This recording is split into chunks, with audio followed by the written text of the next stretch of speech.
Hello everyone. Tonight we are not telling the story of one individual, but of an entire civilization.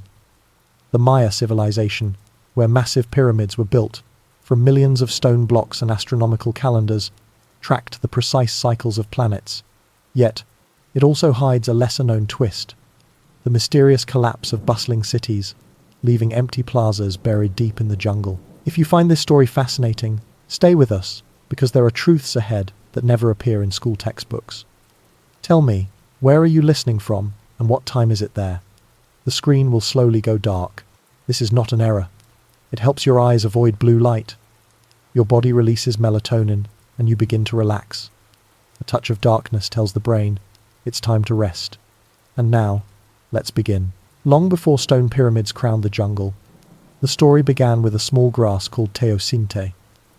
About 7000 BC in Mexico's highlands, hunters noticed its seeds could be coaxed into something greater. Through selection across generations, kernels grew larger, and teosinte became maize. This was no simple farming trick. It was the foundation of civilization. With maize, families no longer needed to wander. Around 2000 BC villages emerged, each with thatched homes ringed by cleared fields. These were modest clusters, but they marked a revolution, people choosing permanence. Daily life reflected adaptation. People hunted deer, gathered avocados, and collected cacao pods, yet maize anchored survival. Linguists trace over 30 Maya languages back to these early communities, each shaped by environment and labor. To the west, the Olmec civilization rose, carving colossal stone heads and establishing vast trade networks. By 1200 BC, Olmec merchants carried jade and volcanic obsidian across hundreds of miles. Ideas moved with goods, calendars, kingship, and the practice of inscribing memory on stone. The first Maya symbols borrowed from these exchanges, yet the Maya were not passive imitators. They refined and surpassed their teachers. Around 800 BC, Nakbe rose in the Petén rainforest. Its platforms, some 45 feet high, required thousands of workers moving soil basket by basket. El Mirador, followed by 600 BC, dwarfing its rivals. La Danta Pyramid soared 230 foot, with a base covering 18 acres, making it one of the largest in the Americas. Archaeologists estimate 99 million cubic feet of fill. Such labor revealed new forms of leadership, coordinated, hereditary, and religious. Society organized through calendars and cosmic order. Early monuments recorded dates in interlocking cycles.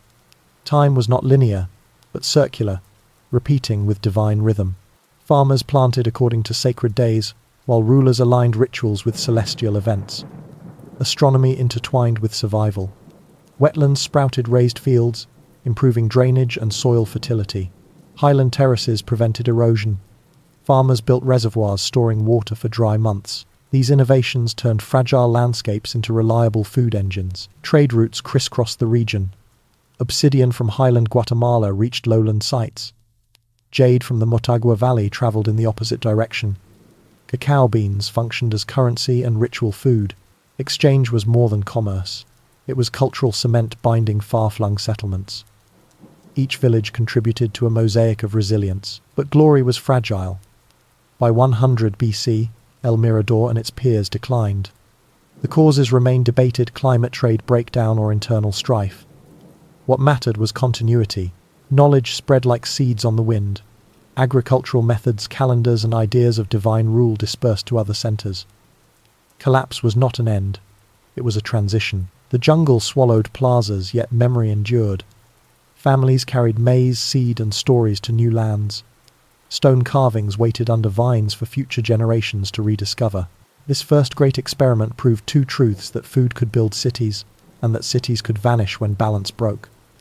In time, the Maya would rise again, more ambitious than before. In the volcanic valleys of Guatemala, a new power emerged. Caminaljuyu rose from the plain, built not of massive stone but of clay and volcanic ash. Its builders piled earth into platforms higher than the tree line. These monuments were fragile compared to limestone, yet they endured millennia. By 500 BC, this city became a laboratory of leadership, where rulers claimed they spoke for gods. For the first time, faces of kings appeared in stone, immortalized in headdresses and sacred symbols. Their eyes did not simply stare outward, they gazed into eternity. The concept of divine kingship was revolutionary. Chiefs had led before, but kings now claimed a unique mandate. They were intermediaries between human society and the cosmos. Their portraits carved on monuments announced authority in a new language. Stone was permanent, so too was memory. Alongside images came words. Early hieroglyphs, crude yet effective, traced victories and genealogies.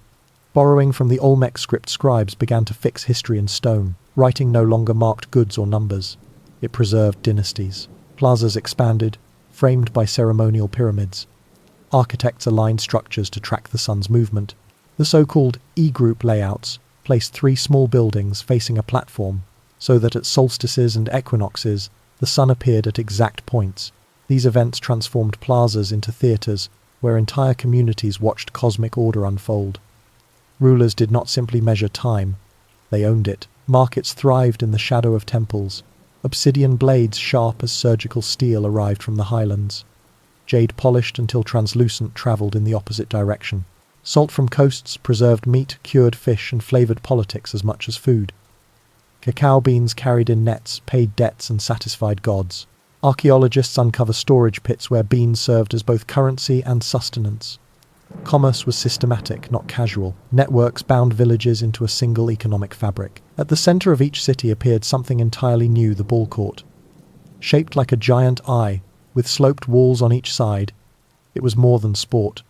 Here players reenacted the battle between life and death. Rubber balls bounced from hip to stone, echoing like thunder. The game symbolised the sun's daily journey, its descent into darkness and rebirth at dawn. To win was to restore order. To lose could mean sacrifice. For spectators, the court was both entertainment and theology. Craft specialization flourished. Potters shaped vessels with painted mythological scenes. Jade workers carved amulets linked to gods of rain and maize. Textiles grew intricate, woven with dyes extracted from plants and insects. Entire neighborhoods became workshops, where guilds passed skills through generations. Social classes multiplied beyond farmer and ruler. Artisans claimed prestige not through land but through mastery of craft. Engineering advanced with necessity. Terraces carved into mountain slopes prevented erosion and expanded farmland. Canals redirected water through wetlands, creating productive fields from marshy ground. Reservoirs collected rainfall, ensuring supply through dry months. Some systems at Tikal, centuries later, would filter water with volcanic minerals, anticipating modern purification. Farmers became engineers, and cities grew from their innovations. The calendar system expanded. Priests combined solar, lunar, and Venus cycles into interlocking counts. Farmers planted with precision, while rulers timed ceremonies to cosmic events. Accuracy reinforced legitimacy. When eclipses were predicted and confirmed, the people saw proof that their kings controlled time itself. Numbers became instruments of power. By 100 AD, cities had transformed into true urban states. Temples reached skyward, plazas filled with incense, smoke, and markets rang with the sound of barter. Every innovation, writing, ball courts, astronomy, hydraulic works, deepened social complexity. Yet prosperity also carried seeds of vulnerability. Monument construction slowed at certain centres. Signs of conflict appeared in abandoned workshops and burned temples. The causes remain uncertain. Drought, factional disputes, or trade disruptions. Still, collapse was never final. Traditions endured, ready to reassemble in the centuries ahead. The stage was set for the classic period, when Tikal and its rivals would transform Maya culture into one of the world's most sophisticated civilizations. What had begun with humble earth mounds now prepared to rival stone empires. The 3rd century brought no thunderous conquest but steady accumulation. Deep in the Guatemalan rainforest, Tikal rose above the canopy. By the late classic era, its temple fort towered about 230 feet taller than a 20-story building. The temple's summit allowed priests to watch the horizon, where stars aligned with rituals below. Rulers proclaimed themselves descendants of gods, staging creation myths on stone stages. When Jasor Chankawil dedicated a pyramid in the late 7th century, he reenacted the first lifting of the sky from primordial waters. Ceremonies fused myth with monarchy. Power rarely stands alone. To the north, Calakmul answered Tikal's rise with ambition of its own. For 3 centuries, the two powers clashed in cycles of alliance, betrayal, and war. Calakmul's rulers wove webs of influence across half the Maya world.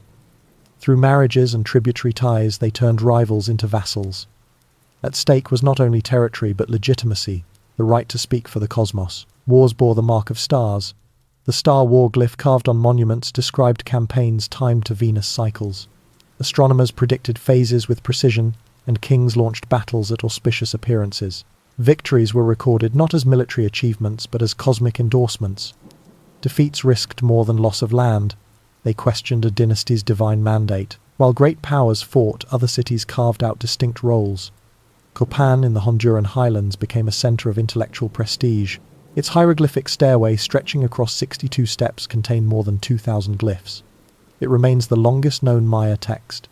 The stairway preserved dynastic memory, recording the deeds of kings like Kinich Yaks Kayuk, Mokopa N's founding ruler. History itself became a monument. Farther west, Palenque turned architecture into theology. Its ruler, Kinich Janab Pakal the Great, reigned for nearly 7 decades longer than any European monarch of his time. In 1952, archaeologists uncovered his tomb within the Temple of the Inscriptions. A jade mask covered his face, symbolizing transformation into the maize god. Hieroglyphs declared that Pakal was born on a day linked to deities, his reign foretold by prophecy, and his death a cosmic renewal. Palenque's art, stucco reliefs, and detailed inscriptions elevated royal propaganda into theatre. Trade powered these courts. Caracol in modern Belize controlled routes linking highland Guatemala with Caribbean coasts. Obsidian blades, cacao beans, and exotic shells passed through its markets. The wealth funded temples and texts, each project reinforcing authority. Markets became as crucial as armies. Without trade, monuments ceased. The ballgame evolved into high drama. Courts represented the underworld, with sloped walls guiding the rubber ball like the sun through its daily journey. Players dressed as gods and heroes reenacted myths of struggle between life and death. Some games ended in sacrifice, not as punishment, but as passage to divine realms. Spectators watched theology in motion. Agriculture kept pace with ambition. Engineers created raised fields in wetlands, terrace farming in hills, and complex waterworks in cities. Tikal developed reservoirs and filtration systems capable of supporting tens of thousands through dry months. Archaeologists discovered volcanic zeolite, used to purify drinking water, an innovation centuries ahead of comparable systems elsewhere. Food security allowed armies to march and scribes to write. Astronomy reached extraordinary precision. Murals at Zultun reveal calculations of lunar eclipses, Mars retrograde, and Venus phases. Maya mathematicians worked with numbers in the millions and employed a true 0 centuries before Europe.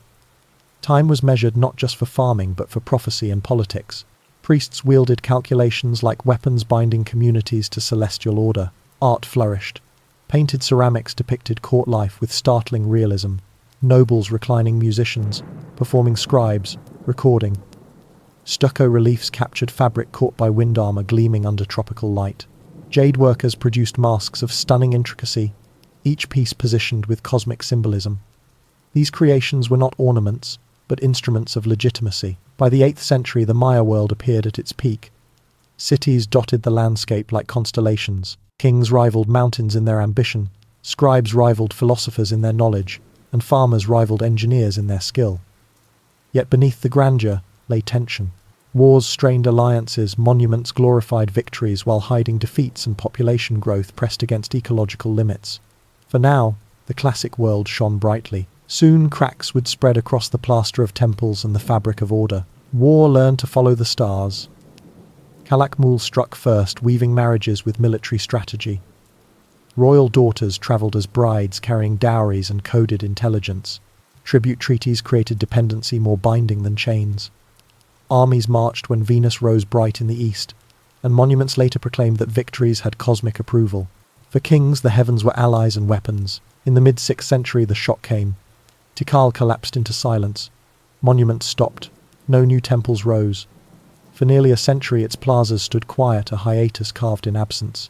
Archaeologists see the gap clearly. Stelae, that once appeared every 20 years, suddenly vanish. The fall was not only political but cosmic. If a king could not maintain temples or record dates, he lost divine mandate. Calakmul extended influence across the lowlands. Puppet dynasties replaced proud rulers. Allied cities displayed foreign symbols on their monuments, proof that legitimacy could be borrowed or imposed. Trade routes bent toward Calakmul, while rivals found themselves isolated. Tikal's royal family fled, waiting generations for revenge. The balance reversed in the late 7th century. Jasor Chan Kawil rebuilt Tikal's observatories, and commissioned temples that reclaimed divine favor. He cultivated alliances with discontented vassals of Calakmul. When the rare conjunction arrived, priests declared the moment auspicious. Tikal's armies struck, Calakmul's king was captured, and likely sacrificed in Tikal's central plaza. Overnight power shifted. Cities that had sworn loyalty to Calakmul now scrambled to realign with Tikal. Tribute routes flipped, marriages were renegotiated, and scribes rewrote history to declare cosmic endorsement, but smaller states paid the highest price. Dos Pilas' position between the giants became both pawn and victim. Its monuments record a dizzying sequence of alliances, betrayals, and defeats. Eventually, the city was abandoned, its monuments smashed, its plazas burned. The chaos illustrates how rivalry between superpowers destabilized entire regions. Urban life adapted to war. Palaces that once featured open courtyards gained defensive walls and towers. Fortified hill towns appeared where broad causeways had once linked neighbors. Borderlands turned dangerous, dotted with small fortresses. Trade faltered. Obsidian shipments, stalled shells from coasts grew rare. Cacao routes thinned. Wealth once measured in luxury goods now diverted to warfare. Environmental stress deepened the crisis. Climate data from lake sediments reveals severe droughts in the 8th and 9th centuries. Deforestation around cities made rainfall less predictable and floods more damaging. Reservoirs once reliable began to fail. At Copan, the famous hieroglyphic stairway was left unfinished, its last inscriptions halting mid-sentence. At Palenque, construction stopped entirely. Silence spread through cities once filled with ritual music, even as chaos-mounted propaganda tried to maintain faith. Monuments from this period show rulers dressed not for ceremony but for battle. Images of captives, warriors, and weapons dominate, replacing older themes of fertility and cosmic renewal. Bloodletting rituals intensified, with rulers piercing tongues and earlobes to demonstrate they still channeled divine power. Yet each sacrifice revealed desperation. The hiatus and its aftermath show how fragile power could be when tied to the heavens. Kings who lost battles under unlucky stars could not simply regroup. Their failures undermined belief in the entire system. When cosmic legitimacy collapsed, no wall or army could restore it quickly. By the late 8th century, much of the Maya world bristled with fortresses rather than temples. Warfare no longer followed predictable rituals, but became brutal and continuous. People fled frontier zones, abandoning fertile lands to seek security in hills. Populations scattered, and cities once tied by causeways became isolated islands. The classic world was cracking. The most ambitious civilization in the Americas had entered its long decline. Highland valleys filled with smoke from hearths and dust from construction. Caminaljuyu, near today's Guatemala City, emerged as a power of earth and ash. Unlike lowland centers built in limestone, its people shaped volcanic soil into platforms that rose above the plain. These mounds were massive, hundreds of thousands of cubic feet carried basket by basket. The effort required planning, coordination, and a vision larger than any single family. By 300 BC, leaders claimed more than practical authority. They presented themselves as divine kings, intermediaries who spoke for gods. Stone monuments recorded their images, complete with headdresses shaped like serpents and jaguars. These were not portraits of ordinary humans. They were embodiments of cosmic order. Each carving declared a ruler's lineage, his right to lead, and his promise to keep balance between sky and earth. Writing sharpened into a political weapon. Early hieroglyphs appeared on stelae and building facades. They were rudimentary compared to later inscriptions, yet they fixed memory in stone. Victories, genealogies, and celestial events were all recorded. To carve in stone was to claim eternity. Kings knew that memory could outlive flesh, and scribes gave them permanence. Ceremonial centers grew sophisticated. Builders arranged pyramids and plazas according to astronomical principles. The E-group layout appeared across the region, 3 small structures aligned to mark the sun's rising points at solstices and equinoxes. From platforms, priests watched dawn light strike sacred markers, proving their mastery of cosmic time. Communities gathered to witness, convinced that kings controlled not only armies but the heavens themselves. Trade linked highlands and lowlands. Obsidian blades sharp as razors left volcanic quarries for distant forests. Jade from the Motagua Valley flowed the opposite direction, polished until translucent green. Coastal salt became critical for preserving meat, curing fish, and seasoning stews. Cacao beans, dark and bitter, traveled as food of gods and as currency. Archaeologists have uncovered storage jars filled with cacao, evidence that beans paid for both tribute and daily survival. Markets became stages of power. Merchants exchanged not only goods but stories of distant rulers and new gods. Trade was information as much as commerce. A potter in Kaminaljuyu might shape a vessel with designs borrowed from coastal neighbors, while a scribe incorporated glyphs inspired by distant allies. Networks tied diverse lands into one cultural fabric. The ball court became a standard feature of city plans. Its eye-shaped design symbolized the underworld. Games played there represented the eternal struggle between order and chaos, light and darkness. Players struck heavy rubber balls with hips and thighs, reenacting the cosmic duel of gods. For rulers, sponsoring the game reinforced legitimacy. Victories in the court reflected victories in myth, and sometimes the losers were sacrificed, transforming sport into cosmic offering. Craft specialization flourished. Artisans formed neighborhoods dedicated to jade carving, obsidian, knapping pottery painting, and textile weaving. Their skills elevated society beyond subsistence. A necklace or painted vase carried layers of meaning, status, myth, and economy woven into one.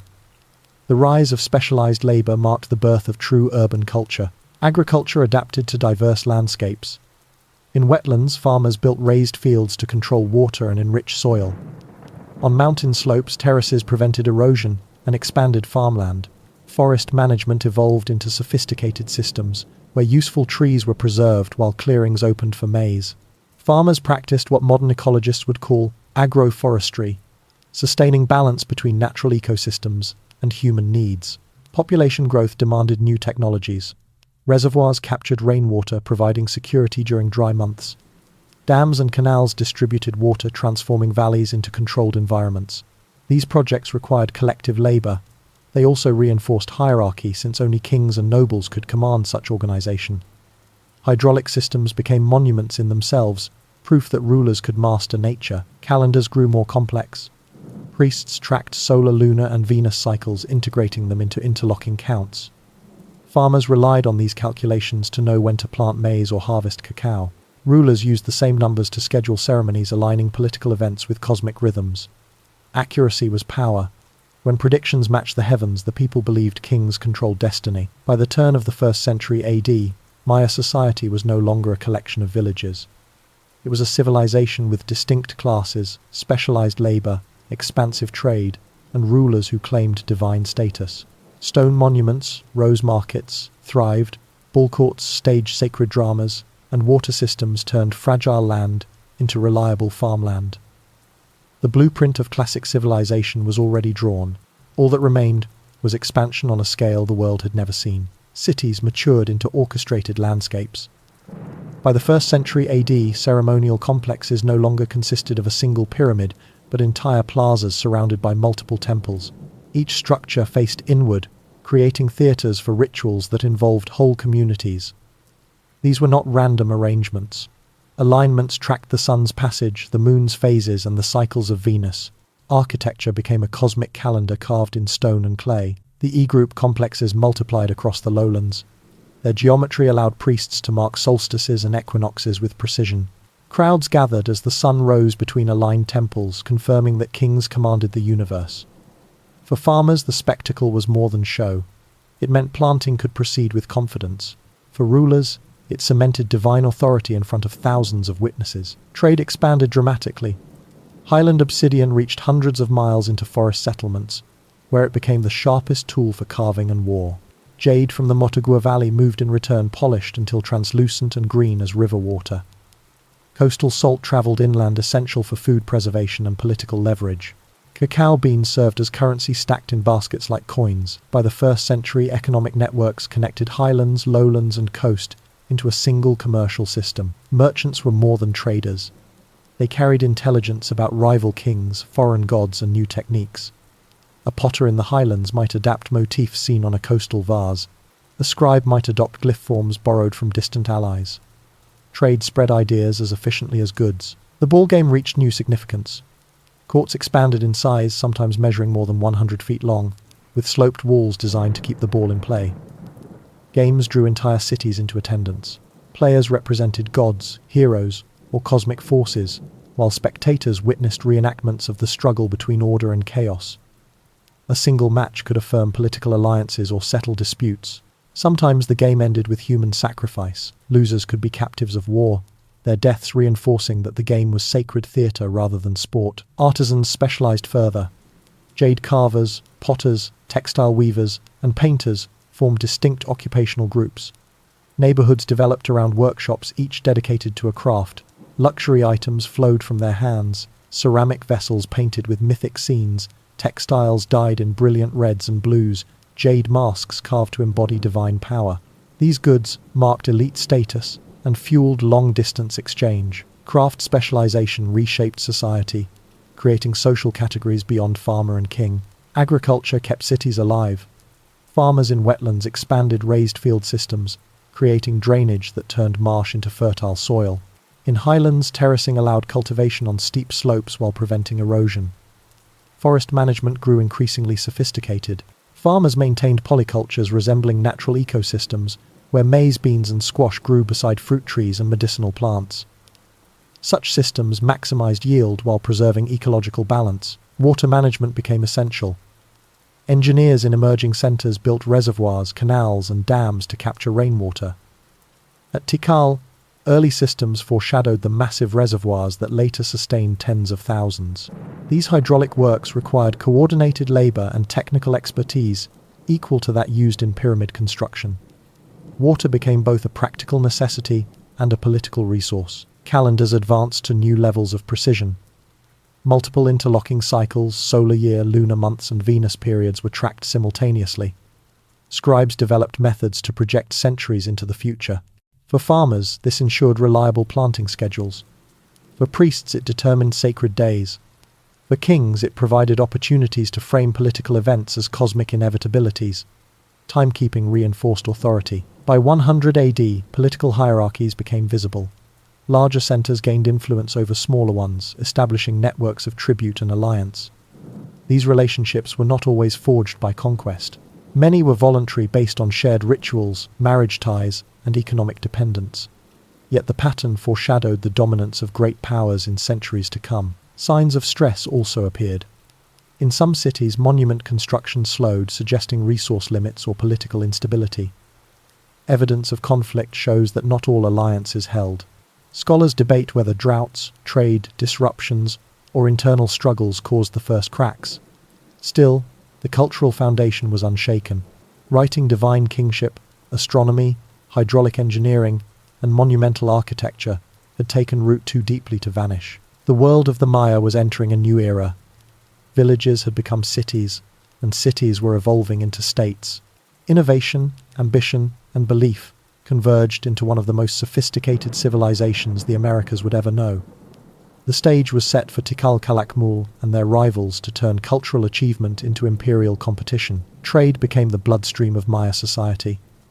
By the 2nd century AD, routes stretched from volcanic highlands to Caribbean coasts. Canoes carried salt fish and shells inland, while caravans of porters moved obsidian, jade, and cacao outward. Archaeologists have traced obsidian blades from Guatemala to sites hundreds of miles away, proving that networks reached deep into the jungle. Markets in plazas were not only for goods, they were stages where politics and economy intertwined. A ruler's wealth was measured by the diversity of items his merchants could display. Cacao beans gained new value. Farmers cultivated groves with care, pruning trees under taller forest canopies. Beans served as food for nobles' offerings for gods, and currency for trade. In time, cacao became as essential to commerce as coins in Europe. Salt production on coasts expanded, with shallow pools evaporating seawater to yield crystals that preserved meat and flavored meals. Control of salt works became a matter of power, allowing rulers to tighten alliances or impose tribute. Artisans thrived as demand for luxury grew. Workshops emerged as neighborhoods in themselves, filled with the hammering of stone, the hiss of polishing jade, and the glow of ceramic kilns. Jade masks depicted gods with almond eyes and serpent headdresses. Potters painted vessels with intricate mythological scenes. Weavers dyed cotton with indigo and cochineal red, producing cloth as valuable as any gem. These specialists formed a class distinct from farmers. Their products traveled far, fueling status competition among elites and binding distant regions into shared culture. Engineering reached new heights. Reservoirs multiplied, turning cities into water fortresses. Canals channeled seasonal rains, protecting crops from drought and flood alike. In some lowland centers, hydraulic systems extended for miles, integrating natural swamps into agricultural grids. Farmers cut channels, raised planting beds, and controlled water flow with precision. These landscapes were not wilderness. They were designed systems, the outcome of centuries of experimentation. The calendar grew central to public life. Priests tracked multiple cycles, a 260-day ritual count, a 365-day solar year, and longer periods extending thousands of years. Scribes used positional mathematics and the concept of zero to keep calculations accurate. Farmers looked to priests for planting dates. Kings used the same numbers to frame political decisions. A war launched on a Venus rising carried more legitimacy than one fought at random. A temple dedication on the right date transformed stone into cosmic proof. As cities prospered, hierarchies deepened. Smaller centers acknowledged the authority of larger ones. Tribute obligations often included not only goods but skilled labor. A vassal city might send jade carvers to its overlord or supply warriors for campaigns. In return, protection and prestige flowed downward. These networks did not always involve force. Many alliances were built through marriage, shared ceremonies, or access to trade. Yet the pattern hinted at the dominance that superpowers like Tikal and Calakmul would later impose. Signs of instability crept in. At some sites, monument construction slowed. Temples remained unfinished, stelae uncarved. Scholars see this as evidence of strained resources, drought, or political discord. Conflicts erupted between neighbors competing for control of trade routes. Burned layers in excavation show battles fought not only with weapons but with fire that destroyed homes and workshops. Even so, the system endured. The collapse of one center often meant the rise of another, as refugees carried skills, myths, and seeds to new lands. Cultural identity remained strong. Languages proliferated, shaped by environment.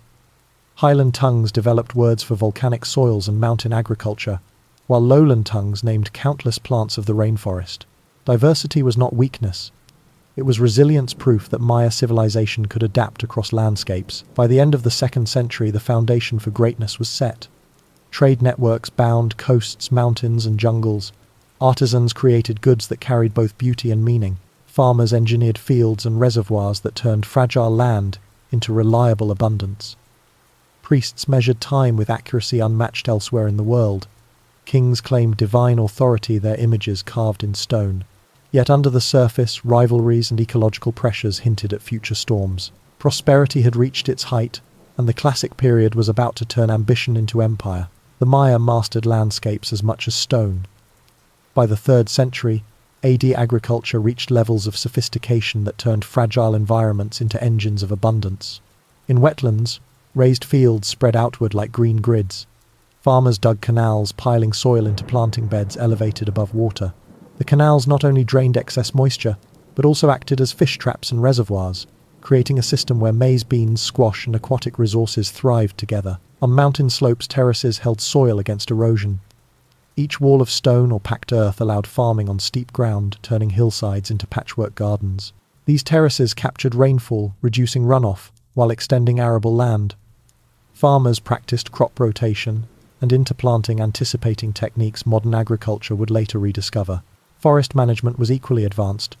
Useful trees, fruit-bearing, medicinal or hardwood were preserved while spaces opened for crops. This created polycultures, resembling natural ecosystems, a strategy that balanced productivity with sustainability. Water was not simply harvested, it was engineered. Cities built reservoirs lined with clay to prevent seepage. Canals connected catchments to plazas, ensuring water could be stored through dry seasons. Dams controlled streams, and in some places filters of volcanic rock purified drinking water. These technologies required collective labor and leadership, reinforcing the authority of kings who claimed they alone could organize such feats. Water was life, but it was also politics. As cities expanded, political authority extended beyond local boundaries. Larger centers began to assert influence over smaller ones. Tributary systems emerged. Vassal communities sent goods, labor, or military support to powerful capitals. Sometimes the arrangement was voluntary, secured through marriage alliances or shared rituals. In other cases, it followed conflict. A defeated city might retain its own ruler, but acknowledge the supremacy of a greater lord. These hierarchical relationships marked the first step toward regional empires. Trade routes carried more than goods. They transmitted culture. Merchants arriving from coastal ports brought shells and salted fish, but also foreign deities and stories. Highland traders carried obsidian and knowledge of volcanic rituals. Exchanges blurred boundaries. A pot from one region might carry iconography from another, proof that ideas travelled with as much ease as jade or cacao. The calendar tied it all together. Priests tracked cycles with unmatched precision. The 260-day ritual calendar intertwined with the 365-day solar year, creating a system where each date held unique significance. The long count projected centuries into past and future, framing events in cosmic perspective. For farmers, the calendar was practical. For kings, it was legitimacy.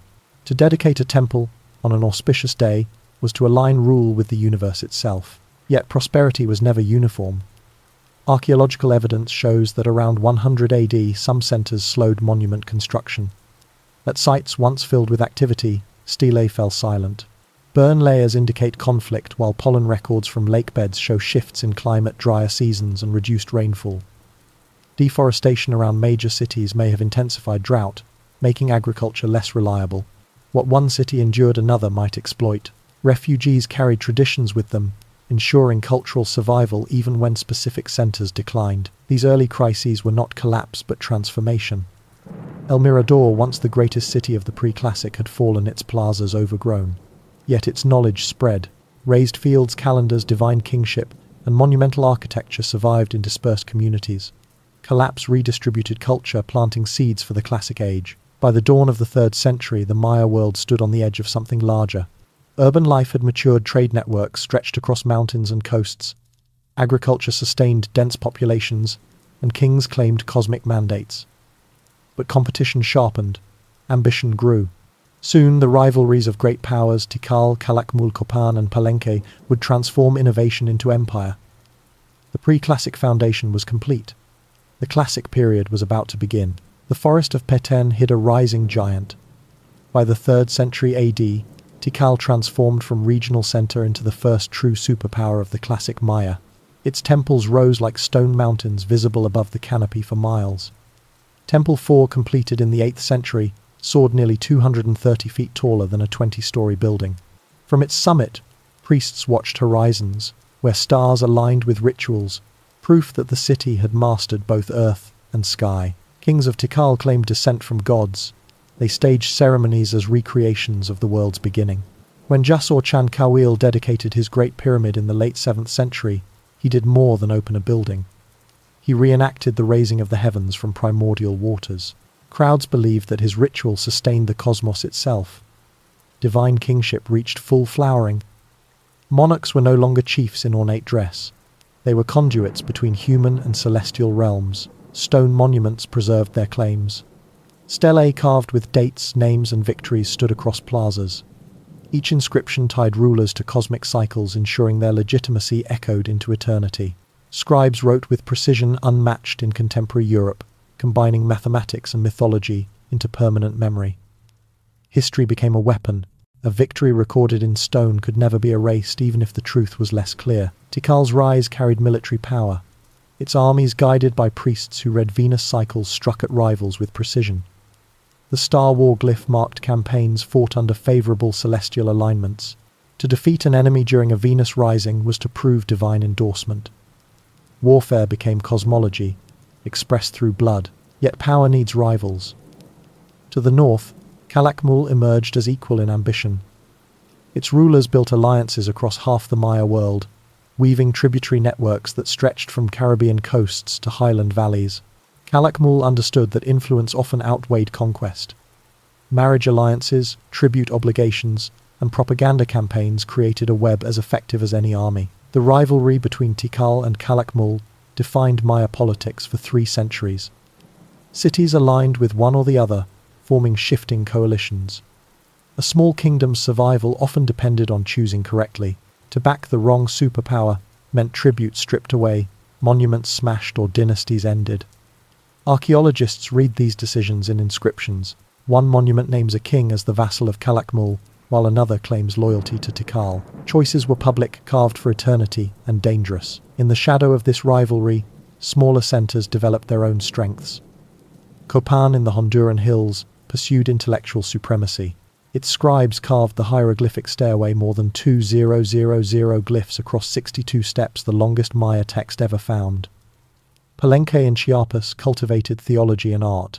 Its ruler, Kinich Janab Pakal the Great, reigned for nearly 7 decades. His tomb, uncovered in 1952, revealed a jade mask symbolizing rebirth as the maize god. Tikal's dominance was visible not only in temples but in water systems. Engineers constructed vast reservoirs capable of storing hundreds of thousands of gallons. Some systems used volcanic zeolite to filter water, making it potable. At its height, Tikal supported tens of thousands, an urban population rivaling Rome or Chang'an is. The ability to survive dry seasons gave the city resilience and sustained its wars. Markets confirmed its reach. Cacao beans from the lowlands, salt from coasts, and obsidian blades from highlands flowed into its plazas. Goods proved loyalty. A vassal who failed to deliver tribute risked punishment. Economic power reinforced military campaigns, and military campaigns secured economic power. The cycle fed itself, making Tikal a giant among giants. By the 6th century, Maya civilization had entered its golden age. Cities dotted the landscape like constellations, each aligned with temples, courts, and calendars. Kings claimed cosmic sanction, scribes wrote history in stone, artisans created jade masterpieces, and farmers engineered landscapes to feed multitudes. But in the rivalry between Tikal and Calakmul, the seeds of instability were already planted. Competition promised greatness and disaster. Calakmul understood that strength was more than stone and steel. Influence could reach farther than armies. From the 4th century onward, its rulers built webs of alliances across the Maya lowlands. Royal daughters became emissaries, married into distant courts to secure loyalty. Tribute arrangements bound smaller cities not only in goods but in services: warriors for campaigns, artisans for luxury crafts, scribes for monuments. In this way, Calakmul extended control without constant war. It became an empire of obligations. The rivalry with Tikal turned into a cosmic contest. Inscriptions show star war glyphs marking battles timed to celestial events. Priests consulted Venus cycles, waiting for auspicious risings before advising kings to march. To strike on the right day meant victory carried divine approval. Monuments celebrated not only conquests, but alignments of planets, as if the heavens themselves endorsed the outcome. Defeat under such conditions meant more than battlefield loss. It suggested the gods had abandoned a dynasty. By the mid-6th century, the contest reached a climax. Calakmul struck decisively, orchestrating alliances that isolated Tikal. Armies marched under banners of the serpent emblem, Calakmul's symbol. Tikal fell silent. For nearly a century, its monuments ceased. Archaeologists call this the hiatus. No new stelae, no great temples. The silence spoke louder than inscriptions. Calakmul ruled unchallenged. Smaller states navigated the conflict with caution. Dos Pilas, strategically positioned, became a pawn. Its rulers first aligned with Tikal, then shifted to Calakmul, then back again. Each switch was carved in stone monuments declaring new loyalties. Eventually, the instability shattered the city itself. Monuments were smashed, palaces burned, and the population scattered. The fate of Dos Pilas showed the danger of living between superpowers. Meanwhile, other centers carved their own paths. Copan focused on intellectual prestige. The hieroglyphic stairway, stretching across 62 steps, with more than 2,000 glyphs, recorded dynastic history in detail. Scribes crafted narratives that legitimized rulers through genealogy and cosmic cycles. Palenque, in Chiapas, became a stage for theology. Under Pakal, the great temples told stories of creation, death, and rebirth. His tomb, lined with jade and carvings, declared him reborn as a maize god, linking monarchy with agriculture itself. These cities offered alternatives to the war-driven rivalry of Tikal and Calakmul. Copan and Palenque emphasized art, theology, and intellectual mastery. Yet even they could not escape the pull of geopolitics. Alliances with either superpower shaped survival. A single marriage or tribute shift could redraw the political map overnight. Calakmul's dominance reached extraordinary scale. Its emblem glyph appears on monuments far from its core evidence of influence stretching hundreds of miles. Archaeologists describe its network as one of the most extensive in ancient America. Tribute goods, cacao, salt, jade textiles flowed into its markets. Each delivery reinforced its supremacy. Yet networks built on obligation required constant maintenance. Every death of a king, every failed harvest, every lost battle risked unraveling the web. By the 7th century, the balance shifted again. Tikal revived under Jasor Chan Karwil, Tel Karwil. He rebuilt observatories, restored temples, and carefully cultivated alliances with Calakmul's discontented vassals. The decisive blow came in 695 AD, when Tikal captured Calakmul's king. Inscriptions proclaim victory with cosmic grandeur, declaring that Tikal had not only defeated a rival, but restored divine order. The Serpent Empire's dominance ended in an instant. The rivalry between these two giants shaped the classic Maya world for centuries. It fostered monumental building as kings competed to display legitimacy. It encouraged record-keeping, as scribes carved propaganda into stone. It drove trade as alliances required constant tribute, but it also destabilized smaller centers, drained resources into endless conflict, and set the stage for the wider collapse to come. For now, the Maya world glittered. Cities bristled with temples, palaces, and courts. Trade routes carried wealth across mountains and coasts. Priests read the heavens, artisans shaped jade, and kings proclaimed themselves gods. Yet beneath the brilliance lay fractures. The rivalry that fueled greatness also created fragility. The classic world was dazzling but unstable. In the hills of western Honduras, far from the rivalry of Tikal and Calakmul, another city defined greatness not by war but by words. Copan rose as a beacon of intellectual authority. Its rulers claimed legitimacy through genealogy, and its scribes carved history with unmatched dedication. The hieroglyphic stairway built in the 8th century remains the longest Maya text ever discovered. Over 2,000 glyphs stretch across 62 steps, each block recording dynastic continuity. To climb the stairway was to ascend through centuries of memory, each step a passage through time. Copan's founders traced lineage to Kinich Yaks, Kiuk Mo, a ruler remembered as both warrior and priest. Inscriptions describe his arrival in the early 5th century, carrying symbols of divine sanction. Later kings connected themselves to his legacy, ensuring that their right to rule was not questioned. History became the foundation of power. Scribes did not merely record events, they shaped narrative, choosing which battles to celebrate, which genealogies to emphasize, and which defeats to bury in silence. Stone was propaganda enduring long after witnesses had died. The stairway itself tells a story of ambition and fragility. Begun under one ruler and completed under another, it embodies both continuity and vulnerability. Wars interrupted construction, leaving some glyphs unfinished. Yet the sheer scale of the project declared Copan's commitment to intellectual supremacy. While other cities raised towering pyramids, Copan built a mountain of words. Art supported this ideology. Sculptures in Copan depict kings in elaborate headdresses, holding scepters shaped like serpents or maize stalks. Reliefs carved on temple walls show rituals of bloodletting, where rulers drew thorns across tongues to feed the gods with their own blood.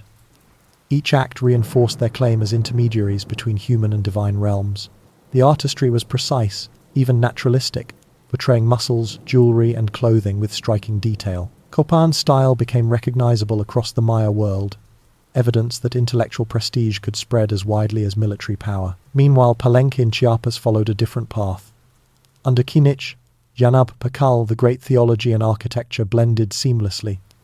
Pakal reigned for nearly 70 years, a span longer than most empires survive. His monuments claimed cosmic identity.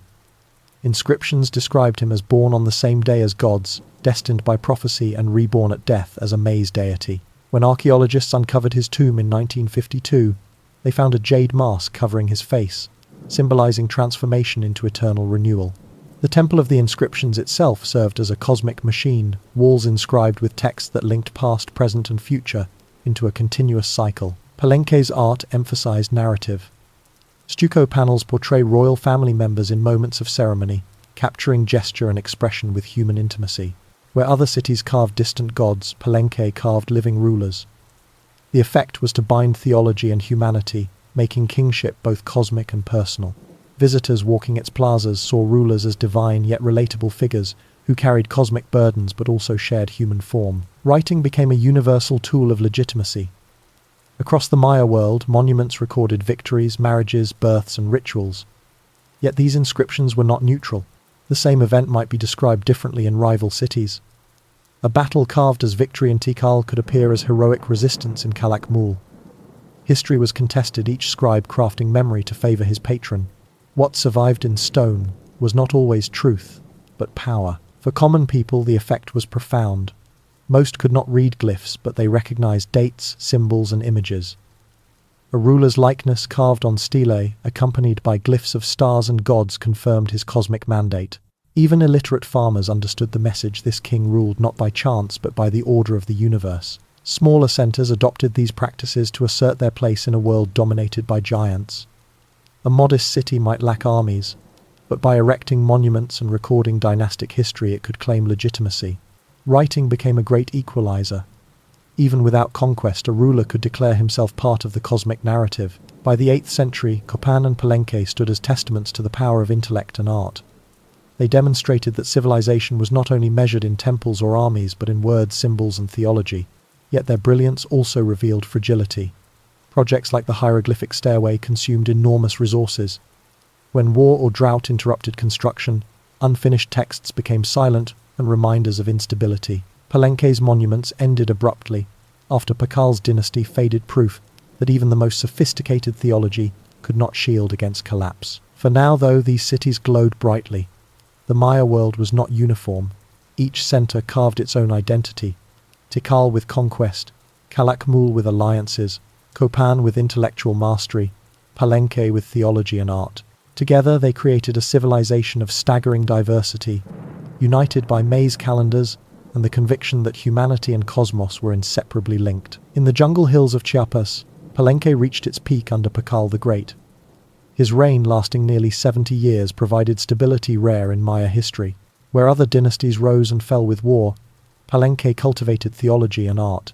Pakal's tomb, discovered deep within the Temple of the Inscriptions, revealed a jade mask of over 300 carved pieces, assembled to embody his transformation into the maize god. Buried with him were jade ornaments, ceramics, and inscriptions, describing his rebirth as a celestial deity. His dynasty turned mortality into cosmic theatre. The temple itself was a monument to continuity. Its walls contained one of the most extensive inscriptions in the Maya world, linking genealogies, creation myths, and dynastic deeds. Visitors entering its chambers were confronted with the message that time was not broken. It flowed from gods to rulers, from past into future. Pakal's successors continued this narrative, presenting his death not as an end but as renewal. Trade sustained such grandeur. Caracol in modern Belize prospered by controlling routes between highland obsidian quarries and Caribbean ports. Caravans carried cacao beans, shells, salt, and cotton textiles. Tribute from vassal towns filled storerooms with wealth. Caracol used this income to build massive plazas, towering pyramids, and stelae celebrating rulers. It also became a military power, leveraging trade wealth to equip armies and secure alliances. In the Maya world, economics and politics were inseparable. The ballgame reflected this interconnection of ritual, economy, and power. Courts expanded in size and symbolism. The largest stretched more than 500 feet, with walls 30 feet high. Acoustics were engineered so that a whisper at one end carried to the other, or a handclap echoed like thunder. Matches represented the struggle between day and night, life and death. Players reenacted myths of gods descending into the underworld and rising again. For rulers sponsoring the game affirmed cosmic order. For captives forced to play, defeat often ended in sacrifice, transforming ritual into public demonstration of divine justice. Agriculture kept populations alive and monuments rising. Engineers developed raised field systems in wetlands, building networks of canals that doubled as transport routes. In the highlands, terraces cut into volcanic slopes, preserving soil and extending farmland. Forests were managed with deliberate strategy. Farmers cultivated polycultures, maize, beans, squash, chili peppers, and fruit trees arranged to mimic ecosystems. These systems improved soil fertility, resisted pests, and provided dietary diversity. Water management reached new complexity. At Tikal, reservoirs stored more than 9,000,000 gallons, enough to sustain tens of thousands during dry months. Archaeologists discovered that volcanic zeolite was used as filtration, removing impurities and making water safe to drink. Such innovation rivaled engineering in Rome or Han China. Water was survival, but it was also political. A ruler who secured reservoirs guaranteed loyalty. Astronomy deepened. Murals at Sultan show scribes calculating lunar eclipses, Mars retrograde cycles, and Venus movements. They could predict eclipses centuries in advance, precision unmatched until Renaissance Europe. Mathematics supported this accuracy. The Maya developed positional notation, and a true zero enabling calculations into the millions. Numbers became instruments of prophecy and policy. Kings consulted astronomers before wars, farmers before planting, and priests before ceremonies. Art reached extraordinary sophistication. Palaces were painted with murals of daily life, nobles feasting, musicians performing, servants preparing food. Ceramics became narrative canvases, painted with mythological stories requiring cultural knowledge to interpret. Jade carving achieved refinement unmatched elsewhere in the Americas. Burial masks embodied transformation, with each piece positioned according to cosmic principles. The classic world seemed unstoppable. Cities thrived, rulers claimed divine authority, and knowledge expanded in scope and precision. Yet all this brilliance came with strain. Monument programs consumed resources, wars drained treasuries, and population growth pressured farmland. The seeds of decline were already germinating beneath prosperity. For now, though, the Maya shone. Temples climbed above the jungle, canopy courts resonated with the thud of rubber balls. Markets bustled with cacao and jade, and calendars marked time with astonishing accuracy. The Maya had built a civilization as dazzling as any on Earth. History is never neutral, especially when carved in stone. Across the Maya world, rival cities recorded the same events with different meanings. A monument in Tikal might celebrate the capture of a rival king as cosmic proof of divine favor. Yet an inscription in Calakmul could portray the same moment as resistance, declaring the enemy's temporary victory meaningless in the grand cycles of time. Stone did not lie, but it shaped truth according to power. Archaeologists compare these texts side by side and see a world where propaganda was as vital as pyramids. Kings needed scribes as much as warriors. Victory on the battlefield mattered less if it was not recorded. Defeat mattered less if it could be silenced. Dynasties curated memory. The public saw images of triumph, ceremonies of bloodletting, and marriages linking noble families across regions.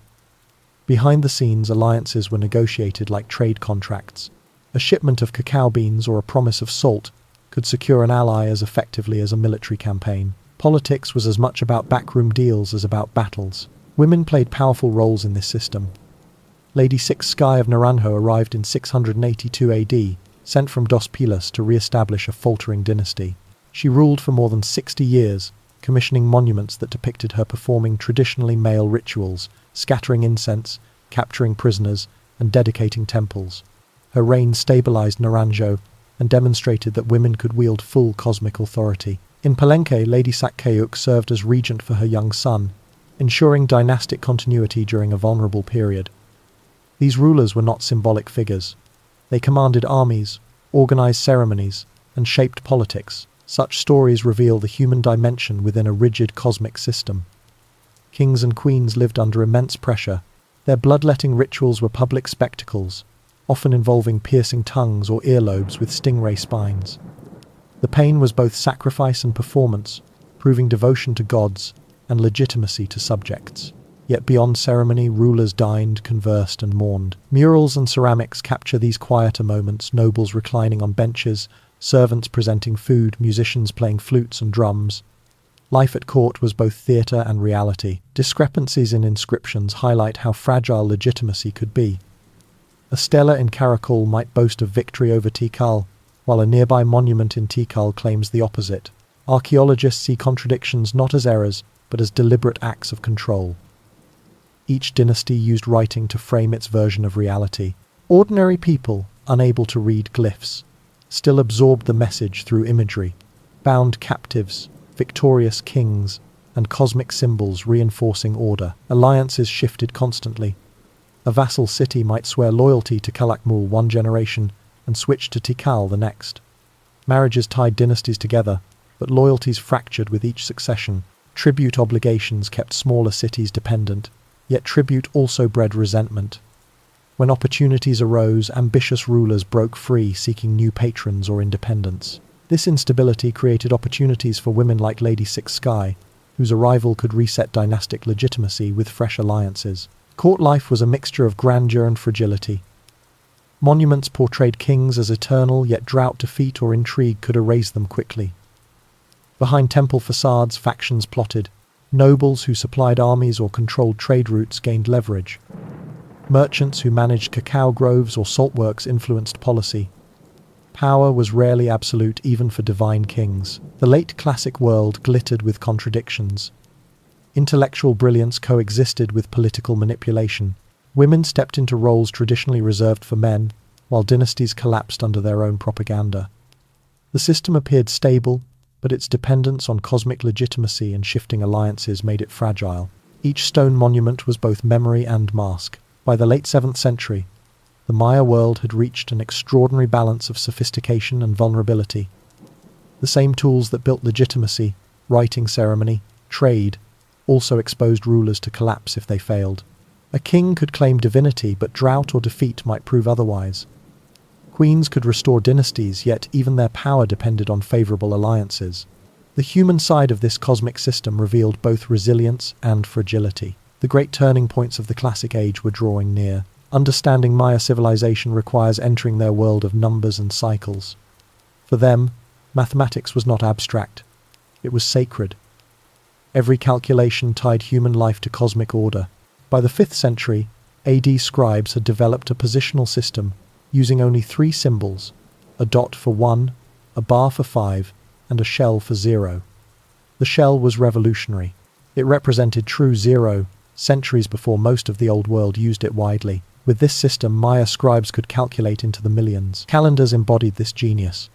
The 260-day ritual calendar called the Tzolk'in structured ceremonies. The 365-day solar calendar, the Harb guided farming. Together, they created a cycle of 1, 8, 9, 8, 0 unique combinations, repeating every 52 years.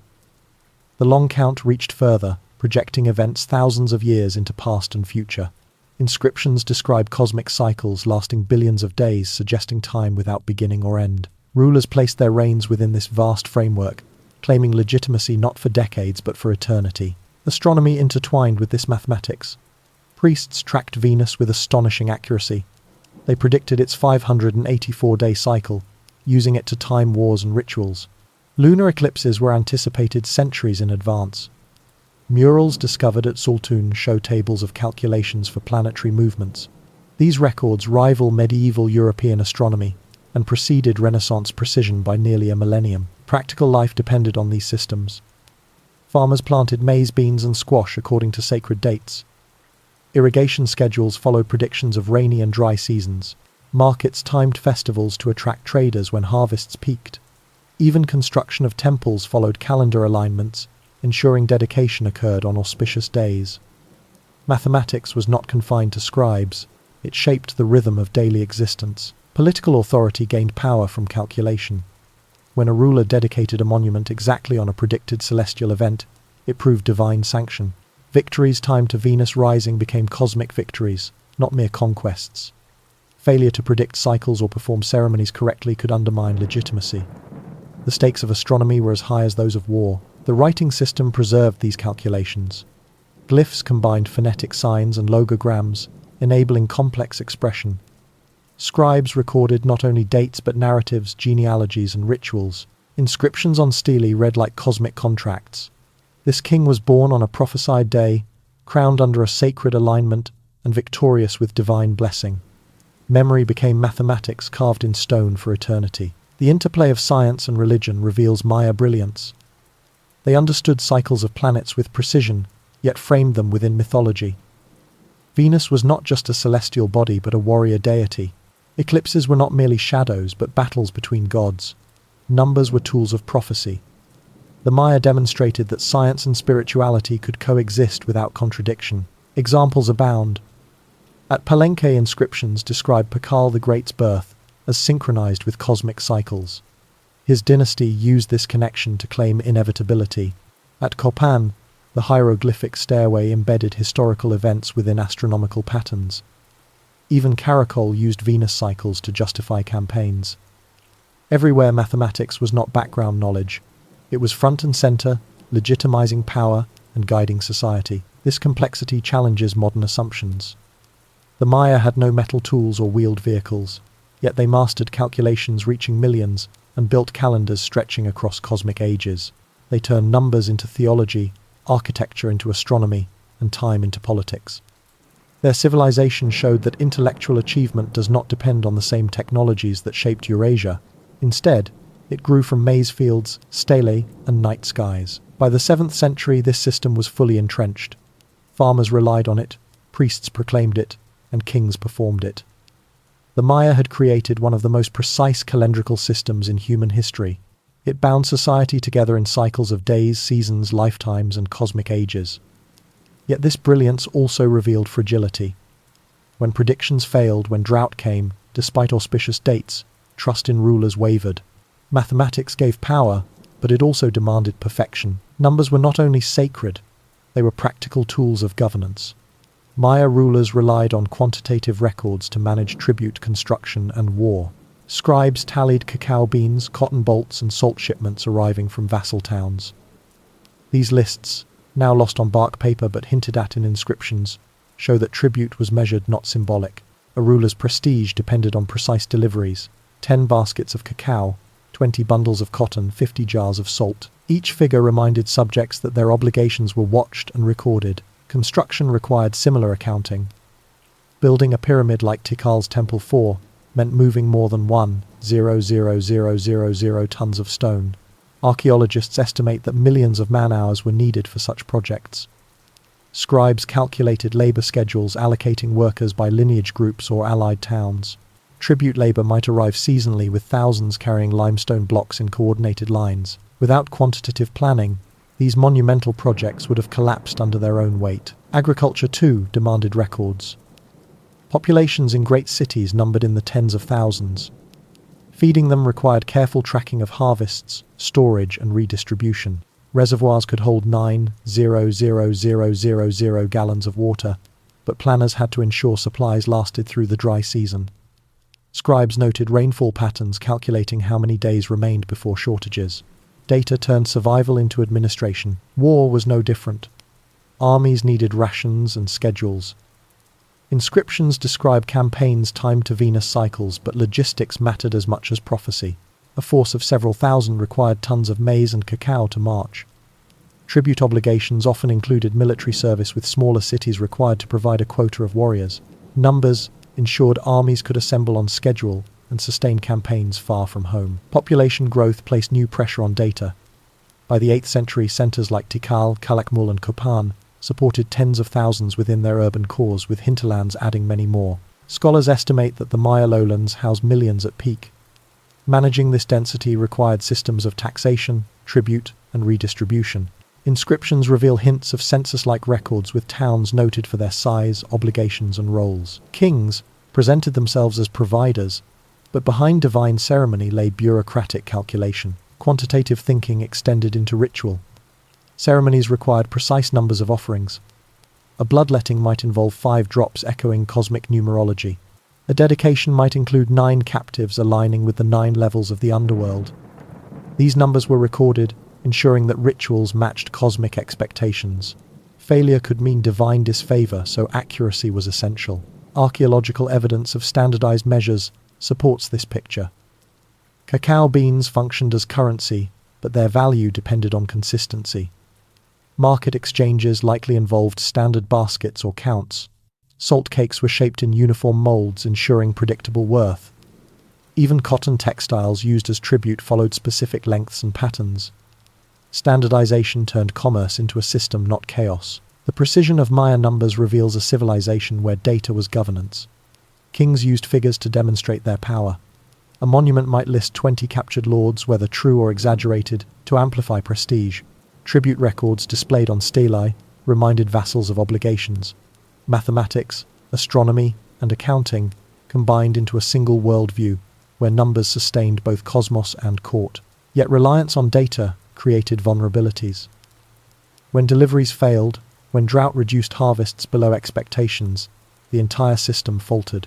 If a reservoir ran dry earlier than predicted, if tribute quotas were unmet, rulers faced questions about their competence and divine favor. The very numbers that legitimized them could expose failure. By the late 8th century, cracks appeared. Construction slowed. Tribute records ceased in some cities.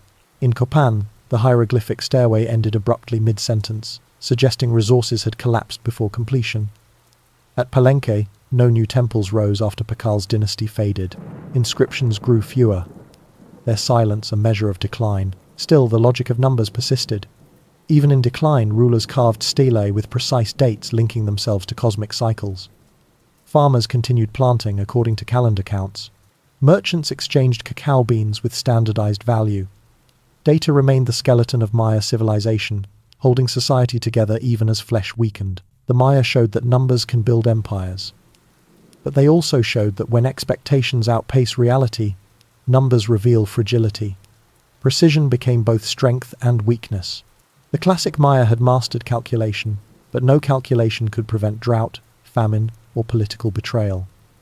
The reckoning was near. Words carved in stone carried weight equal to armies.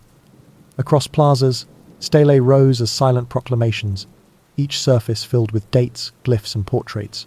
Kings knew that a phrase etched into limestone could last longer than victories remembered by living witnesses. The classic Maya mastered brevity, using short inscriptions to bind history to divine mandate. One monument at Tikal declares, "He is the Holy Lord." Only 4 words, yet they transformed a mortal into a cosmic mediator. Another from Copan reads, "He bound the stone." The phrase signaled more than building. It meant fixing time itself, anchoring cosmic cycles through architecture. In Calakmul, inscriptions boast, "He captured the Lord." Such words recorded conquest, but they also sanctified it, embedding warfare in divine approval. These statements, rarely longer than a dozen words, echoed across plazas filled with thousands. Most spectators could not read glyphs, but they recognized power in formula. The combination of portrait and phrase left no ambiguity. Here stood a king sanctified by both stone and stars. Language condensed authority into sound bites of eternity. He took the throne. He scattered the incense. He was born under the sun. Each inscription tied rulers to the cosmos. Their words became scripture. A king who failed to carve his deeds risked being forgotten, which was worse than defeat. Memory was survival, and stelae were memory's strongest weapon. The rhetoric of inscriptions also manipulated perception. A battle where thousands died might be reduced to a single victorious phrase. A failed harvest might be erased, replaced by records of temple dedications. Silence was as meaningful as words. Archaeologists noticed long gaps in monuments during periods of defeat or instability. These absences reveal crises the kings refused to acknowledge. What was left unsaid carried as much power as what was carved. In Copan, rulers emphasized continuity. He is the heir of the founder, inscriptions proclaimed, linking each successor back to Kinik Yux Kayuk, Mo. In Palenque, monuments stressed prophecy. Pakal's texts insisted his reign was foretold, a destiny written in cycles of time. Calakmul used rhetoric of dominance.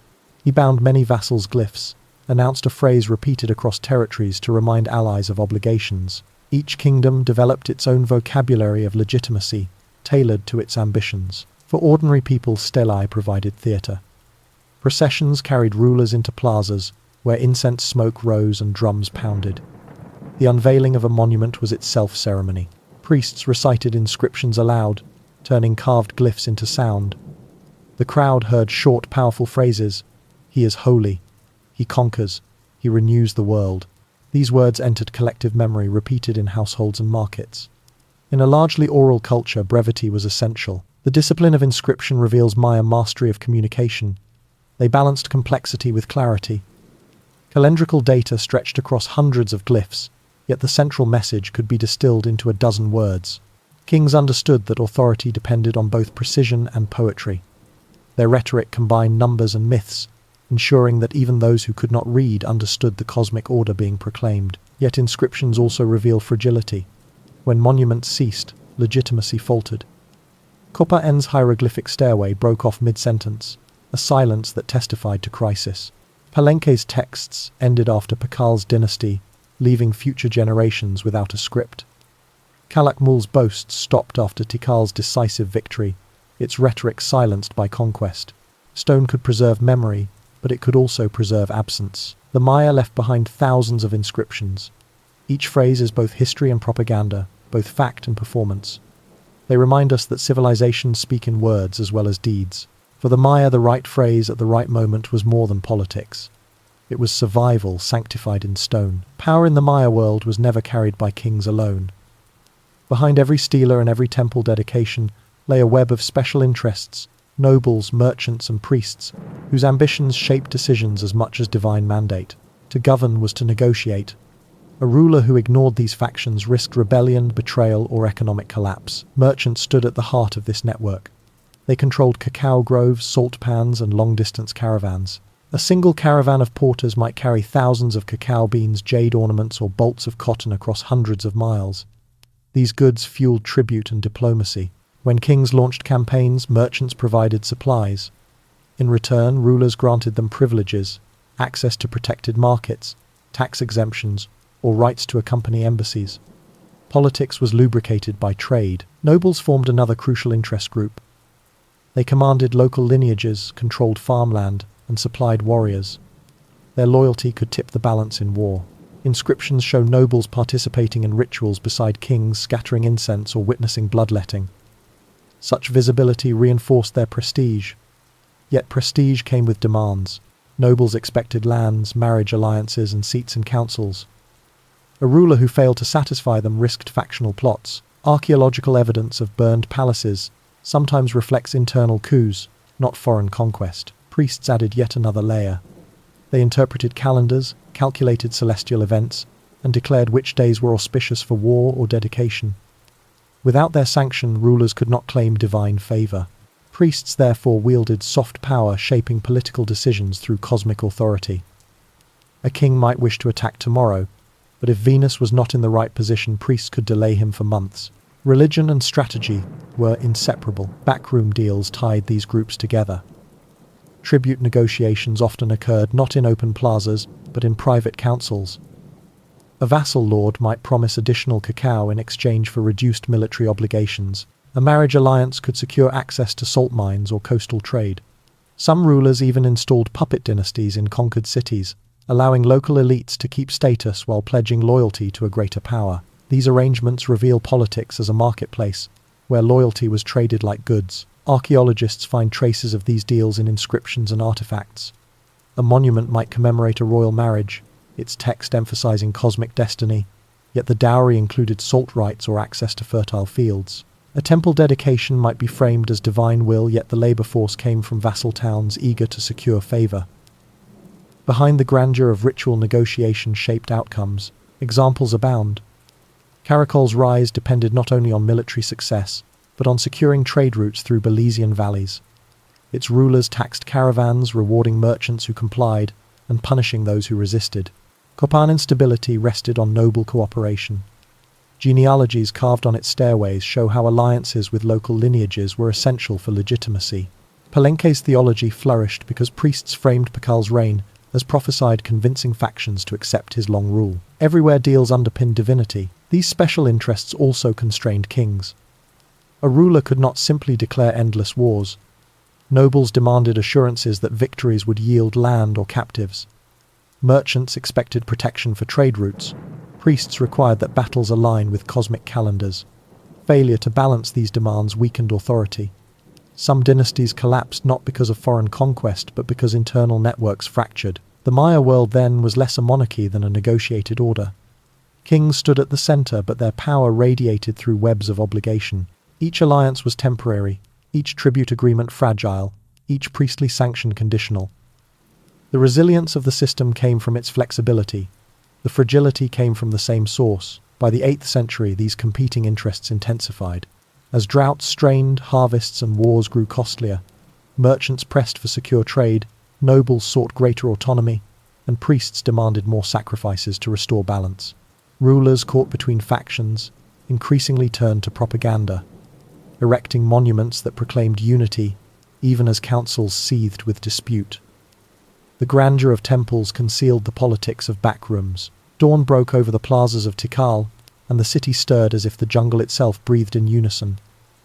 Mist clung to the tops of pyramids, softening their sharp edges into silhouettes.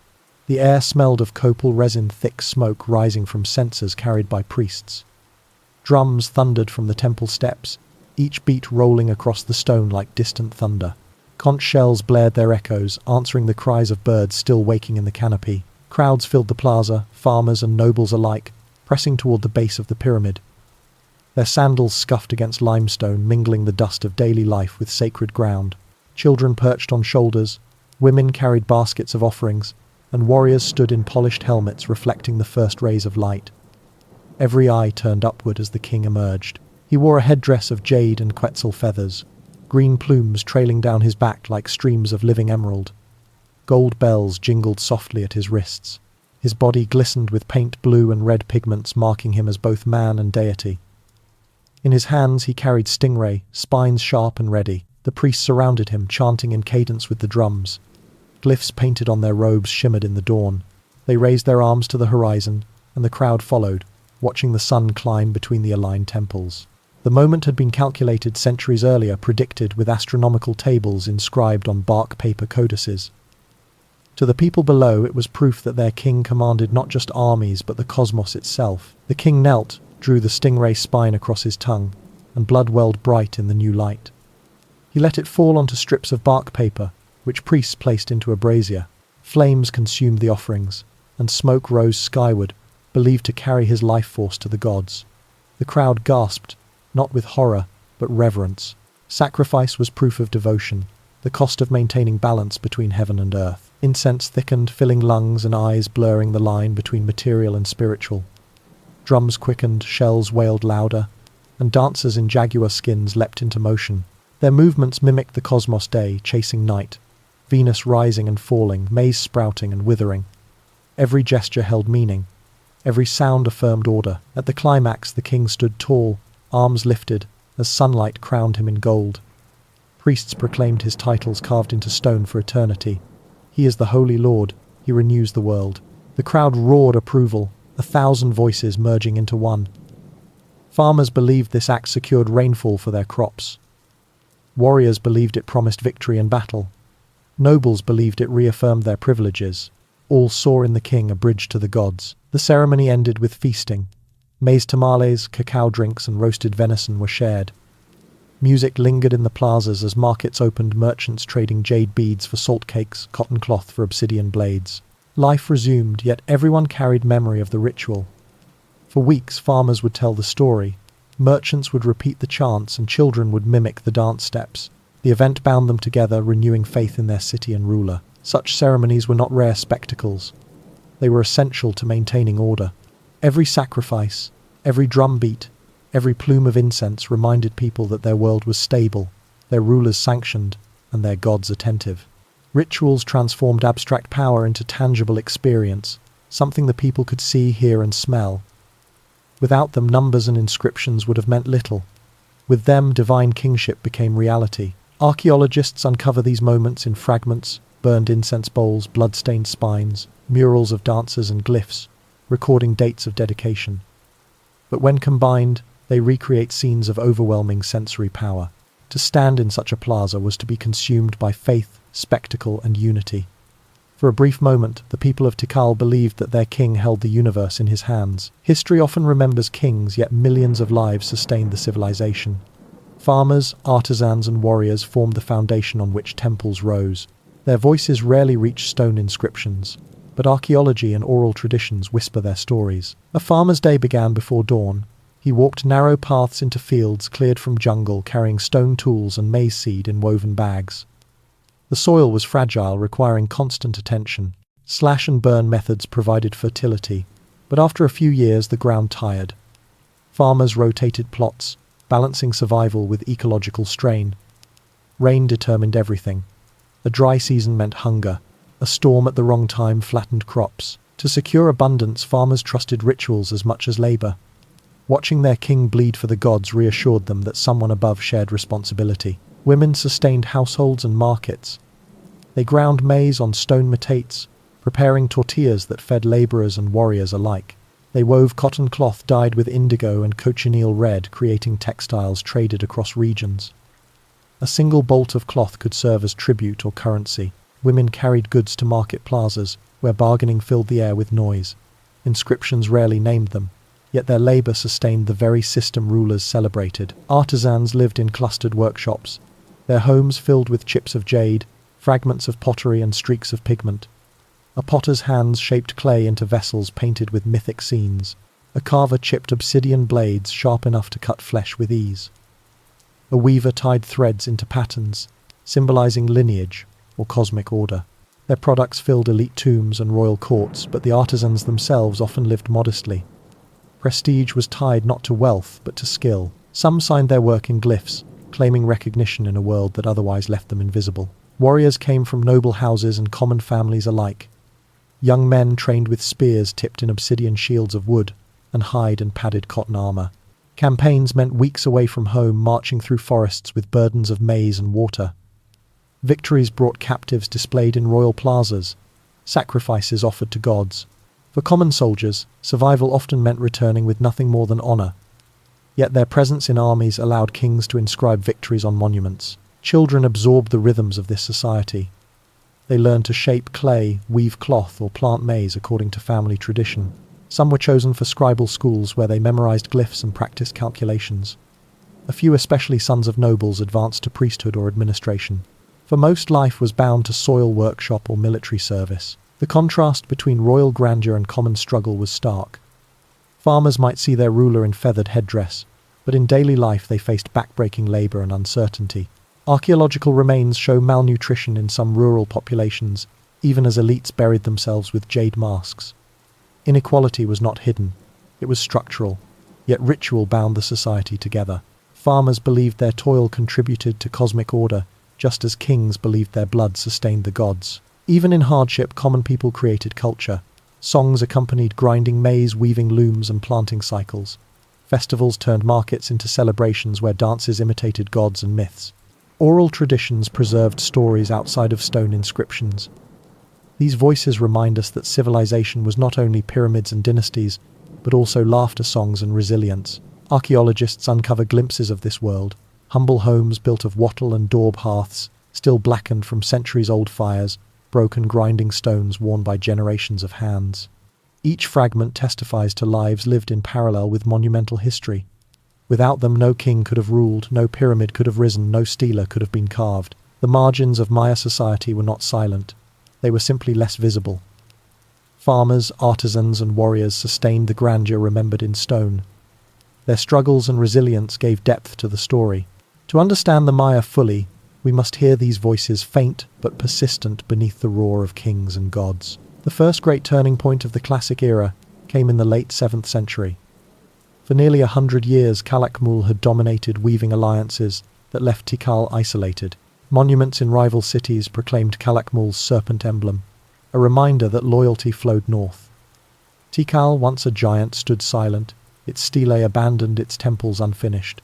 Yet silence was not surrender. Jasur Chan Kawil, ascending Tikal's throne in 682 AD, rebuilt faith in his dynasty. He restored observatories, dedicated new temples, and revived ceremonies with meticulous attention to celestial timing. He cultivated alliances among Calakmul's vassals, promising relief from heavy tribute and a return to independence. Slowly, the network of obligations binding cities to Calakmul began to fray. In 695 AD, opportunity arrived. Venus appeared in its rising phase, an omen interpreted as favorable for war. Tikal's armies marched, striking at Calakmul's heart. The battle ended with the capture of Calakmul's king, a stunning reversal recorded in Tikal's inscriptions. The monument declared victory not just on earth but in the cosmos. He captured the Lord. He restored order. For Tikal, the triumph was more than political. It was proof that the gods had returned their favor. The consequences rippled across the lowlands. Cities that had long bowed to Calakmul scrambled to realign with Tikal. Tribute obligations shifted overnight. Alliances sealed by marriage were torn apart. New unions hastily arranged to reflect the new balance of power. Monuments once decorated with serpent glyphs were abandoned or replaced with stelae bearing Tikal's emblem. The map of Maya politics redrew itself in months. But victory also unleashed instability. Smaller centers found themselves caught between shifting giants. Dos Pilas, positioned along strategic trade routes, became a pawn. Its rulers switched allegiance repeatedly, each time carving new monuments to proclaim loyalty to whichever superpower seemed strongest. In the end, instability consumed the city itself. Monuments were smashed, temples burned, and its people scattered. Dos Pilas became a casualty of great power rivalry, a reminder that in the Maya world, survival required more than walls. The return of Tikal marked the beginning of constant war. Where earlier centuries had emphasized monumental building and intellectual achievement, the late classic tilted toward militarization. Palaces gained fortifications, Cities perched on hillsides were ringed with walls and watchtowers. Warfare became the dominant theme in inscriptions, replacing earlier emphasis on theology and cosmology. Kings, who once boasted of astronomical predictions, now celebrated the number of captives taken. Propaganda adapted. Victory monuments described battles as cosmic events. Defeated kings were portrayed as embodiments of chaos, their fall proving that order had triumphed.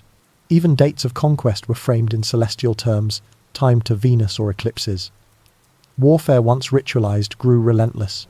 Captives were sacrificed more frequently, displayed in plazas, to demonstrate that kings could feed gods with blood. For ordinary people, the shift was profound. Farmers were drawn into armies, leaving fields untended. Tribute demands increased as rulers needed supplies for campaigns. Merchants faced disrupted trade routes, their caravans endangered by shifting borders. The same networks that once carried cacao and jade now carried warriors and prisoners. Prosperity gave way to insecurity. Still, the triumph of Tikal symbolized resilience. A city once thought broken had risen again, proving that dynasties could restore power through patience, faith, and timing. Yet the cost of that restoration was an era of endless conflict. By defeating Calakmul, Tikal had not restored stability. It had unleashed a cycle of rivalry, shifting alliances and wars that would ultimately destabilize the entire Maya world. The first turning point showed both the brilliance and fragility of Maya politics. Kings could rise from silence to supremacy in a single generation, but their victories, however glorious, sowed chaos among allies and vassals. The classic age had reached its zenith, but the path forward was marked with blood. Behind every battle and every towering pyramid lay a hidden machinery of logistics. The classic Maya did not leave ledgers in the style of Roman or Chinese bureaucrats, but fragments of inscriptions and archaeological evidence reveal the scale of organization required. Numbers of tribute deliveries, storage pits filled with maize and standardized cacao bundles point to a system where survival of the state depended on careful accounting. Tribute was the lifeblood. Vassal cities sent regular shipments, cacao beans, measured in thousands, salt cakes, molded into uniform sizes, cotton bolts, dyed in vivid colors, and obsidian blades chipped to precise standards. Some stelae list these obligations alongside royal achievements, reminding subjects that divine authority and economic order were inseparable. Farmers paid through labor, as well as goods. During building seasons, thousands carried limestone blocks to construction sites, feeding the monumental programs that defined classic grandeur. Feeding populations on this scale demanded planning. Archaeologists estimate that Tikal alone may have housed more than 6,000 people within its core and many more in surrounding areas. Sustaining them required millions of pounds of maize annually. Storage pits lined with clay preserved grain for months. Reservoirs with capacities of hundreds of thousands of gallons ensured water during dry seasons. Scribes tracked rainfall, planting schedules, and surpluses, enabling rulers to redistribute food in times of scarcity. Such redistribution reinforced loyalty. Subjects saw kings not only as divine figures but as providers. Military campaigns pushed logistics further. A force of 5,000 warriors marching for weeks required tons of maize cakes, cacao drinks, and salted meat. Porters carried supplies along causeways and jungle paths. Tribute obligations often included not just goods but soldiers. Inscriptions note vassal towns commanded to supply warriors, evidence of a draft system disguised as tribute. Weapons, obsidian spear tips, shields of wood, and hide-padded cotton armor were produced in workshops tied to noble houses. Every campaign was a feat of organization. Construction rivaled war in demand. A single pyramid like El Mirador's La Danta required nearly 100 million cubic feet of fill. Even smaller temples consumed years of labor. Workers needed food, tools, and shelter. Elite administrators organized schedules, rotating lineage groups to prevent exhaustion. Archaeological digs reveal unfinished projects, partially built platforms, abandoned quarries, evidence that logistical strains sometimes overwhelmed ambition. Economic records also reveal inequality. Nobles controlled estates producing cacao, cotton, or maize. They funneled surplus to rulers while keeping privileges for themselves. Artisans were organized into workshops, producing goods for both local use and long-distance trade. Commoners bore the heaviest burden, grinding maize for tribute, carrying stones for pyramids, and serving in campaigns consumed much of their lives. Yet propaganda framed these obligations as sacred duties necessary to maintain cosmic balance. Tension emerged when demands exceeded resources. Extended droughts reduced maize harvests, but tribute quotas remained. Cities like Copan show evidence of social stress. Unfinished monuments, abrupt changes in elite housing, and mass burials suggesting famine or conflict. The very system that sustained grandeur became fragile when harvests failed. Logistics magnified vulnerability. Still, the Maya managed extraordinary feats. They moved goods without wheels or beasts of burden, relying entirely on human porters and canoes. They sustained cities of tens of thousands in tropical environments, often hostile to large populations. They built and maintained causeways, reservoirs, and terraces across hundreds of miles. These achievements required not only vision but relentless organization. The hidden records of tribute, food, and labor reveal a civilization where mathematics and management mattered as much as theology. Kings proclaimed divine power, but their rule depended on whether porters arrived with salt, whether granaries were full, whether armies marched with enough rations. Numbers were sacred, but they were also survival. By the late 8th century, the machinery strained, populations peaked, monuments multiplied, and wars escalated. Tribute obligations grew heavier even as droughts reduced harvests. When supplies faltered, kings who had promised abundance faced crisis. Their legitimacy carved into stone could not withstand empty storerooms. The decline of classic civilization began not only with battles, but with shortages, debts, and failures of logistics. Civilizations rise and fall in patterns visible through numbers. For the Maya, the classic era can be traced in timelines of population, agriculture, and construction. When data is assembled, the story of growth and decline unfolds with striking clarity. By 250 AD, early classic cities like Tikal and Calakmul each supported perhaps 2,000 people within their cores and tens of thousands more in surrounding hinterlands. Populations swelled rapidly. By 700 AD, the central lowlands may have housed 10 million across hundreds of settlements. Density reached more than 500 people per square mile, in some valleys rivaling medieval Europe. Such numbers demanded intensive agriculture. Raised fields in wetlands produced thousands of bushels of maize annually. Terraces on highland slopes expanded capacity. At its peak, a single large centre consumed more than 1 million pounds of maize each year. Farmers supplemented diets with beans, squash, chili peppers, and domesticated turkeys.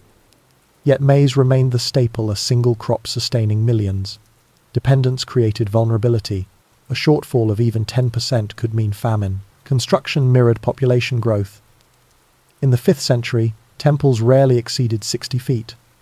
By the 7th century, Tikal's Temple 4 reached nearly 230 feet. El Mirador's earlier La Danta pyramid contained more than 99 million cubic feet of fill. At Palenque, the Temple of the Inscriptions measured over 80 feet high, with inscriptions covering its walls. Copan's hieroglyphic stairway stretched across 62 steps, with more than 2,000 glyphs. Each project reflected both ambition and population pressure. Monuments rose fastest when cities peaked, then slowed when resources faltered. Timelines also reveal war. Inscriptions show a sharp increase in recorded conflicts after 600 AD. Star War glyphs marking battles timed to Venus cycles multiplied across monuments. By the 8th century, warfare dominated inscriptions, replacing earlier focus on theology or diplomacy.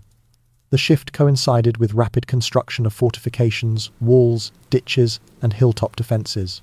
Archaeology confirms burned layers in many cities, evidence of widespread conflict. Climate data adds another layer. Tree ring records and lake sediments show that severe droughts struck between 750 and 900 AD. Rainfall declined sharply. Reservoirs once reliable ran dry within weeks. Agricultural output collapsed. Populations began to decline. By 900 AD, many great cities, Copan, Palenque, Dos Pilas, were abandoned or nearly empty.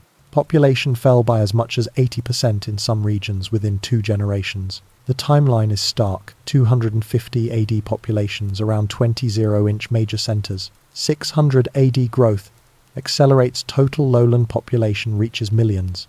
700 AD peak density monumental construction at unprecedented scale. 750-900 AD droughts intensified warfare, slowed construction, population decline. 900 AD collapse of southern lowland cities, up to 90% depopulation. Trade numbers also trace rise and fall.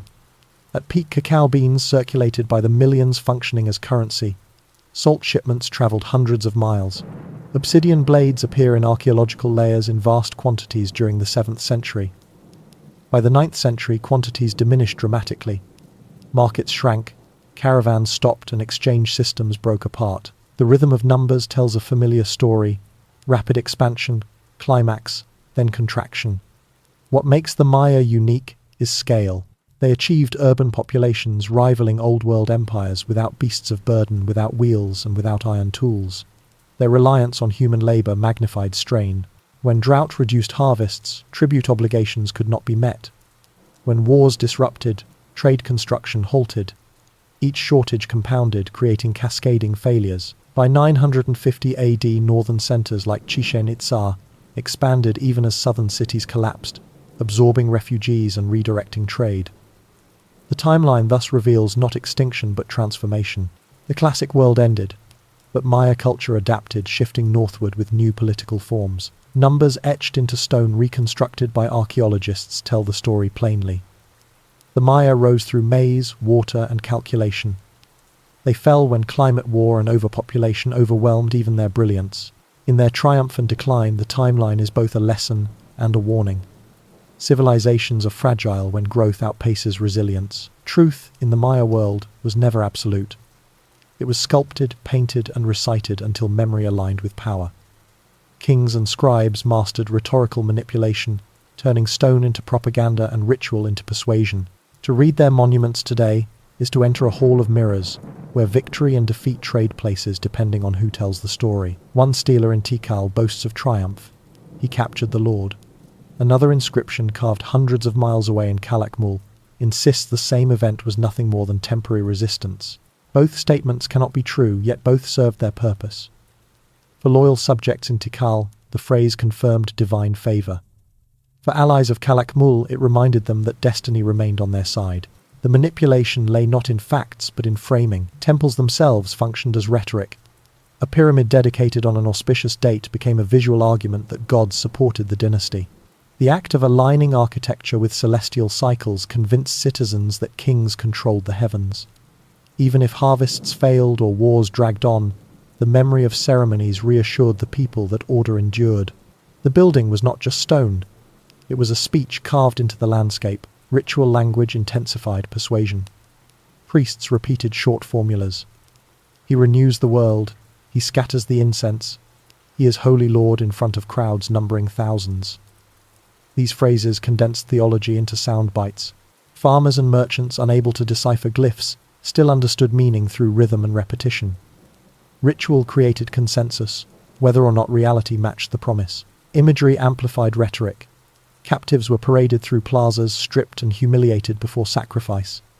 Their suffering was political theatre, convincing subjects that enemies were weak and gods were appeased. Murals depicted rulers in grand costumes scattering incense surrounded by cosmic symbols. The message was clear: kings were not mortals but actors in divine drama. Archaeologists uncover these images and see propaganda equal in power to modern political posters. Even silence carried manipulation. During the hiatus at Tikal, when monuments ceased for decades, rulers avoided recording defeats. Absence became strategy. By leaving no inscriptions, dynasties denied enemies the satisfaction of permanent record. Silence allowed memory to fade. Later rulers resurrected history with new stelae, erasing gaps by proclaiming restoration. Memory could be managed not only by words, but by deliberate omission. The manipulation extended to alliances. A marriage between royal houses was carved as prophecy fulfilled. In reality, it was politics, an exchange of dowries, tribute, and strategic loyalty. A captured enemy might be described as joining the Holy Order, disguising coercion as voluntary submission. Even bloodletting was framed rhetorically. Rulers proclaimed their suffering as gifts for the cosmos, turning pain into persuasion. Comparisons between inscriptions reveal contradictions. At Karakol, one monument describes victory over Naranjo. At Naranjo, the same event appears as heroic defiance.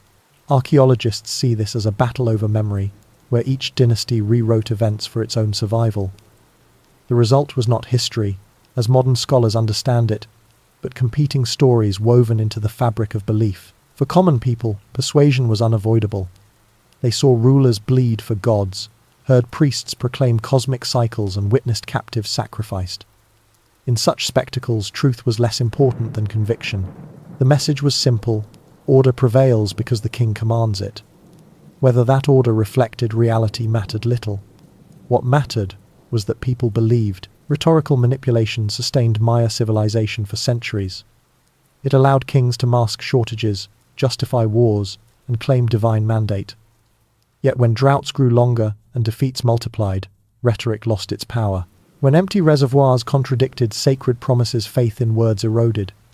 By the 9th century, silence spread not as strategy but as collapse. The speeches carved in stone no longer persuaded. Still, the legacy of Maya rhetoric endures. Their monuments remind us that power always depends on narrative, that history can be sculpted as easily as stone. Truth and myth were never separate. They were tools of survival. The monuments spoke loudly, but ordinary people carried quieter questions, questions never carved into stone. In plazas filled with incense and drums, they watched kings bleed for gods and captives sacrificed to sustain cosmic order. Outwardly, they shouted approval. Inwardly, doubts whispered. Why did tribute grow heavier each season? Farmers delivered baskets of maize and beans, yet scribes demanded more.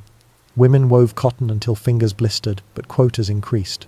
Porters carried salt and cacao across miles only to see it consumed in royal ceremonies. Public inscriptions explained that offerings renewed the world. Still, farmers wondered, did gods truly need more than last year? Why did warfare never end? Warriors marched for months, leaving families behind. Some never returned, their names unrecorded except in household memory. Kings proclaimed victories, but fields lay empty and villages burned.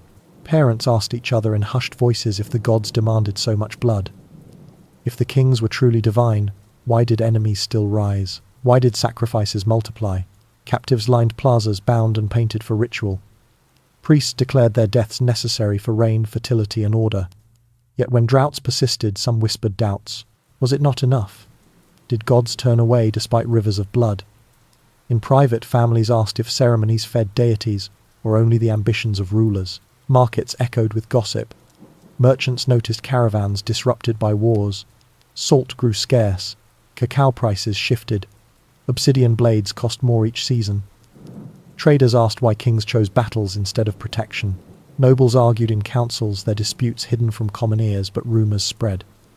Was stability even possible when alliances changed every generation? Artisans, too, questioned silently. Their hands shaped jade masks and painted ceramics for elite tombs, yet their homes remained modest. They wondered why rulers required more monuments when the old ones already towered. Some artisans scratched symbols into personal items, leaving behind fragments of private expression, faces of gods less stern, figures more human. These hidden voices suggest a quiet skepticism behind official propaganda. Children asked in innocence what adults dared not. Why did kings bleed themselves if they were gods? Why were some born nobles while others carried stones for pyramids? Parents answered carefully, balancing reverence with honesty. To question too openly risked punishment. Yet within families the seeds of doubt sprouted. These questions were never voiced in public councils. They appear only indirectly in abandoned houses, unfinished monuments, and silent plazas. Archaeologists see them in evidence of revolt elite. Residences deliberately destroyed, symbols of power smashed while ordinary tools were left intact. Such acts suggest anger not against neighbors but against rulers. For common people, rebellion meant reclaiming balance when promises failed. The gulf between official words and private thoughts widened during droughts. Monuments proclaimed abundance, yet granaries emptied. Kings assured subjects that rituals secured rain, yet skies remained dry. Farmers whispered, perhaps gods were not angry at us, but at those who claimed to speak for them. The unasked questions defined collapse as much as monuments. When belief eroded, when silence grew louder, then ritual society unraveled. Without faith in divine kingship, tribute became oppression, war became waste, sacrifice became cruelty. These doubts did not topple pyramids, but they hollowed the faith that sustained them. The classic Maya system depended on consensus public belief that rulers embodied cosmic order. When that belief faltered, no amount of incense or rhetoric could restore it. The unanswered questions of farmers, artisans, warriors, and children became the fault lines of civilization. They remind us that history is not only the story of rulers, but also of doubts carried in quiet voices. Rulers heard the whispers. They saw tribute delivered reluctantly, markets thinning and monuments standing unfinished. Doubt could not be carved into stone, but kings sensed it in the silence of their people. Their response was defense, grand, elaborate, and often desperate. They doubled down on ceremony. Where once bloodletting occurred seasonally, it now happened monthly, even weekly. Kings pierced tongues, ears, and genitals before crowds declaring that their suffering proved devotion. Priests repeated formulas. He renews the world, he feeds the gods, he brings the rain. The phrases echoed louder each year, as if volume could erase doubt. They built more monuments, higher and heavier than before. At Copan, the hieroglyphic stairway expanded into the longest Maya text, a mountain of words designed to overwhelm with lineage and legitimacy. At Palenque, successors of Tikal commissioned temples linking themselves to his divine prophecy, trying to capture borrowed legitimacy. At Tikal Jasor Chan Kawil, dedicated temples precisely aligned with celestial events, proclaiming that his dynasty once again commanded the cosmos. Stone became argument. Architecture became rebuttal. They expanded sacrifice. Captives were displayed in greater numbers, their deaths framed as cosmic offerings. Priests insisted that increased blood would bring rain, fertility, and victory. For rulers, the spectacle reinforced power. For commoners, it was reassurance mixed with fear. To question rituals was to risk being branded as disloyal, even sacrilegious. They tightened political control. Tribute obligations grew more rigid, recorded carefully by scribes and enforced by nobles. Cities unable to pay risked invasion or punitive campaigns. Nobles who wavered faced removal. Puppet rulers were installed in defeated centers, their legitimacy backed not by lineage, but by military power. Governance turned harsher. Authority enforced more through fear than faith. They used rhetoric to reframe failure. When drought persisted despite rituals, priests claimed the gods demanded even greater devotion. When wars drained resources, scribes carved victories into stone, even if they were minor skirmishes. Absence of abundance was explained as temporary trials designed to test loyalty. In this way, propaganda attempted to transform weakness into cosmic narrative, but the very scale of their responses revealed anxiety. Why build ever larger pyramids unless faith in smaller ones faltered? Why bleed more often unless earlier sacrifices had failed? Why multiply words unless silence grew dangerous? Each act of defense revealed cracks in legitimacy. Some rulers experimented with inclusion. Lady Six Sky at Naranjo depicted herself performing male rituals, presenting innovation as tradition. Others emphasized shared suffering, portraying themselves not only as divine lords, but as guardians enduring hardship with their people. These efforts show awareness that legitimacy required adaptation. Still, for many, the defense only widened the gulf. Farmers burdened with greater tribute did not see reassurance. They saw heavier chains. Artisans tasked with building ever larger temples did not see renewal. They saw endless labor. Warriors sent to capture more sacrificial victims did not see cosmic necessity. They saw expendability. The responses meant to restore faith sometimes deepened doubt. The ruler's defense was logical within their worldview. If divine kingship sustained the universe, then greater crisis demanded greater devotion. The flaw was that results failed to match promises. When rains did not return, when wars ended in stalemate, when markets shrank, even the most spectacular ceremonies could not mask reality. The defense of legitimacy became evidence of its fragility. In the plazas of the late classic world, the drums grew louder, the monuments taller, and the sacrifices bloodier. Yet behind the spectacle, people asked the same quiet questions. If kings controlled the cosmos, why was life harder than before? The ruler's defense sounded convincing in stone and ritual, but archaeology tells another story. Excavations, pollen samples, and lake sediments preserve evidence immune to propaganda. Where stelae proclaim divine order, the soil reveals drought, famine, and decline. Climate records show that between 750 and 900 AD rainfall in the Maya lowlands dropped dramatically.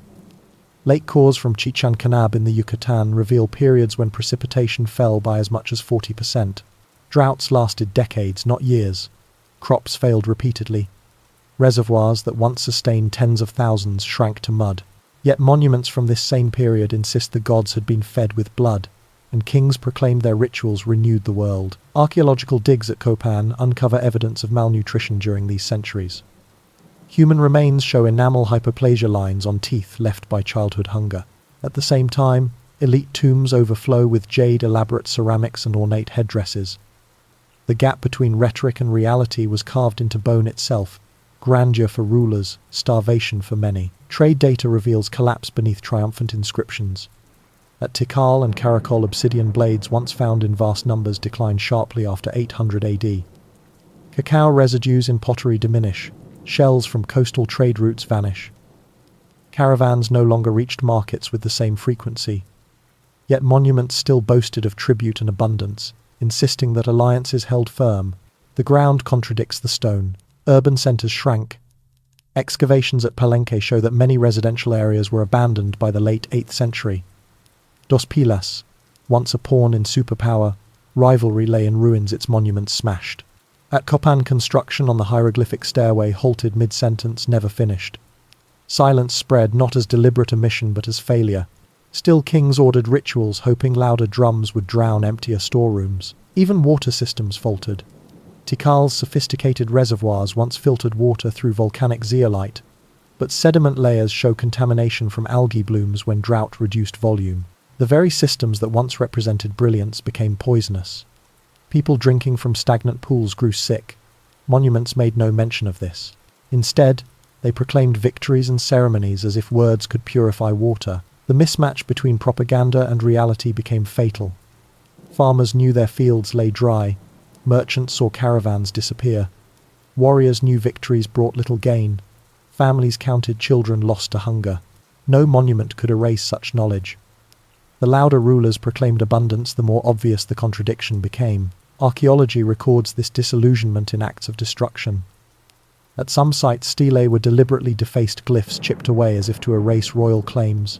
Elite residences were burned, while common homes were spared, suggesting targeted anger. In places, temples were abandoned mid-construction, scaffolding left to rot.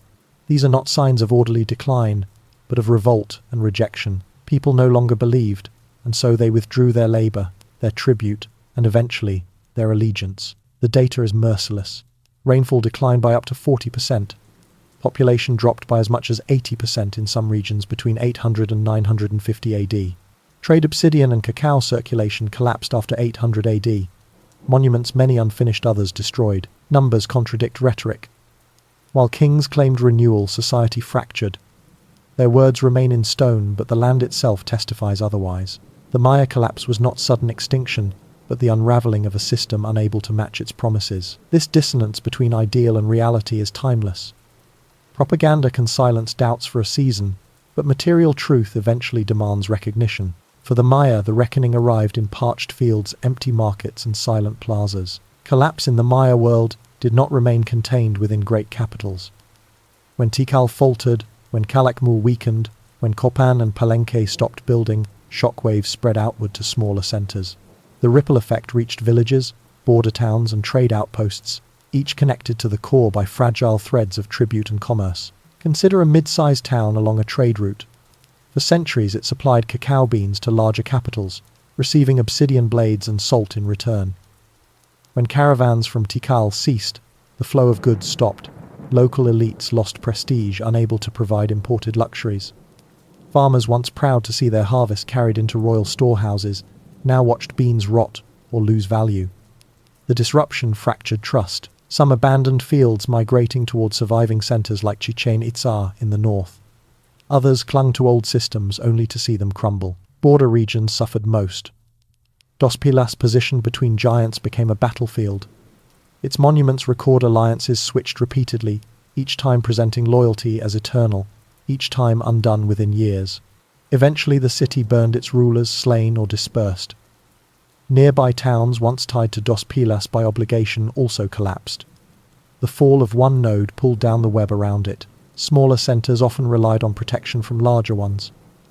When Calakmul dominated towns across the lowlands, enjoyed relative stability under its vast alliance network.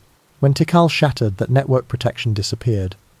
Border villages suddenly found themselves vulnerable to raids, tribute collectors, and shifting demands. Without strong patrons, they faced chaos. Some fortified their plazas with hurried walls. Others fled entirely, leaving behind abandoned homes and unfinished temples.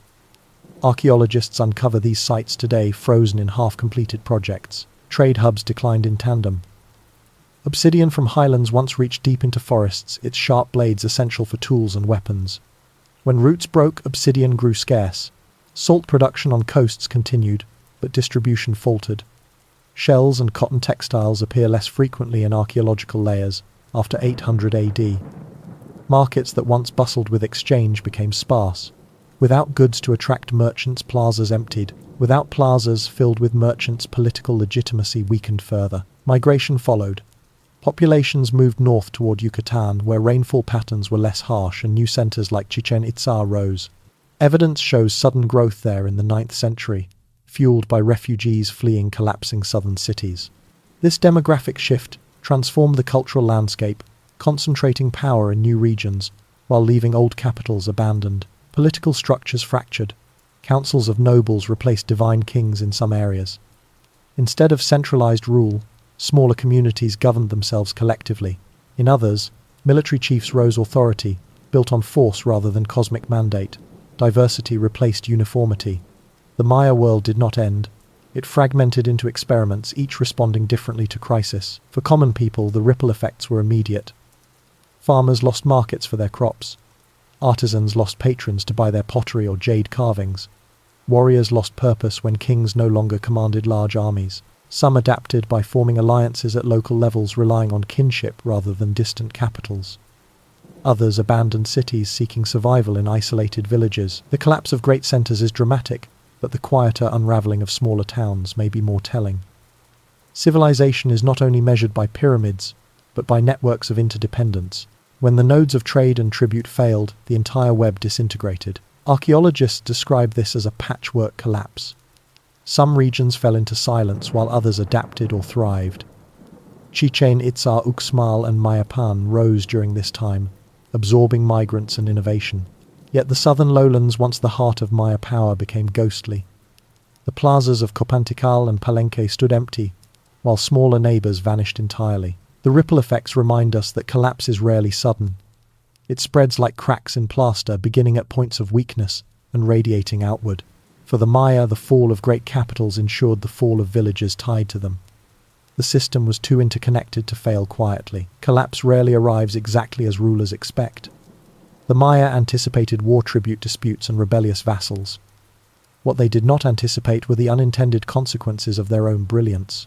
Their innovations, monuments, fields, reservoirs became sources of fragility when climate shifted and society strained. Deforestation was one of the hidden forces. To build a pyramid required tens of thousands of wooden beams for scaffolding. To fire lime plaster for temples, forests had to be burned. As populations grew, demand for fuel multiplied. Trees fell faster than they regrew. Without canopy, rainfall patterns changed, soils dried quickly, and erosion scarred hillsides. By the 8th century, pollen records show dramatic reduction in hardwood species near major centers. The very forests that had sustained maize fields and balanced rainfall vanished. Soil exhaustion followed. Raised fields and terraces extended farmland, but constant planting of maize stripped nutrients. Without time to let fields recover, yields declined. Farmers worked harder for less. In desperation, some cleared new lands, cutting deeper into forests, accelerating ecological decline. The cycle was self-reinforcing.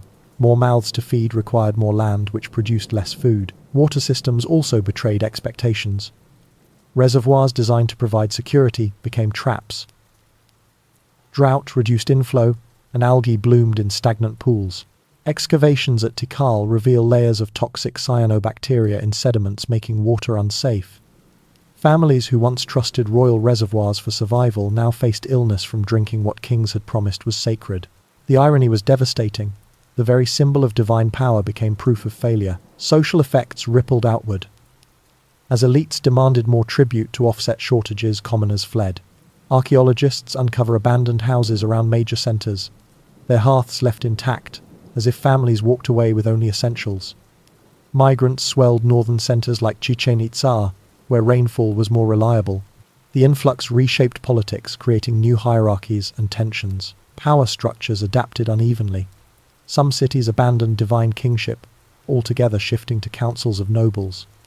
Others concentrated authority in military warlords, replacing cosmic rhetoric with sheer force. This diversity shows adaptation, but it also fractured cultural unity. No longer did every city claim legitimacy from the same celestial cycles.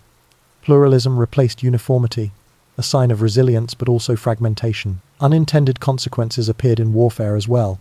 Once ritualized, battles grew desperate. Armies no longer fought only to capture rulers for sacrifice. They destroyed fields, poisoned reservoirs, and burned workshops. Warfare became total. The violence accelerated decline, making recovery impossible. For common people, the unintended consequences were most severe. Malnutrition spread. Human remains from the late classic show stunted growth, anemia, and disease. Children bore marks of hunger in their teeth and bones. Markets shrank. Craftsmen lost patrons. Warriors returned to villages where tribute demands outweighed harvests. Rituals promised renewal, but daily life testified to collapse. Yet even in decline, creativity persisted. Migrants carried traditions north, blending them with new influences at Uxmal and Chichen Itza. While courts expanded, architecture evolved, and new political experiments emerged. Collapse was uneven. In the south, silence spread across empty plazas. In the north, new cities glittered. Unintended consequences destroyed one heartland but planted seeds for another. The story of the Maya reminds us that ingenuity can breed vulnerability. Reservoirs turned poisonous. Forest clearing disrupted rainfall. Agricultural intensification exhausted soil. Warfare shifted from ritual to devastation. Each innovation solved one problem but created others. The cycle of brilliance and fragility defined their fate. By 900 AD, the southern lowlands were largely abandoned. The great capitals that had once defined the classic world stood in ruin, yet the culture lived on, transformed, relocated, reshaped. Collapse did not erase the Maya. It forced them to adapt to consequences they had never foreseen. When civilizations decline, blame rarely rests on a single figure. The Maya collapse was not one king's failure, but the unraveling of a system in which every faction bore responsibility. Tracing accountability reveals the complex web of power that sustained glory yet accelerated downfall. Kings carried the heaviest burden. They claimed to be divine intermediaries, promising rain, fertility, and victory. Their authority depended on fulfilling cosmic duties. When droughts came, when crops failed, when wars dragged on, kings could not admit weakness. Instead, they demanded more tribute, more sacrifices, more monuments.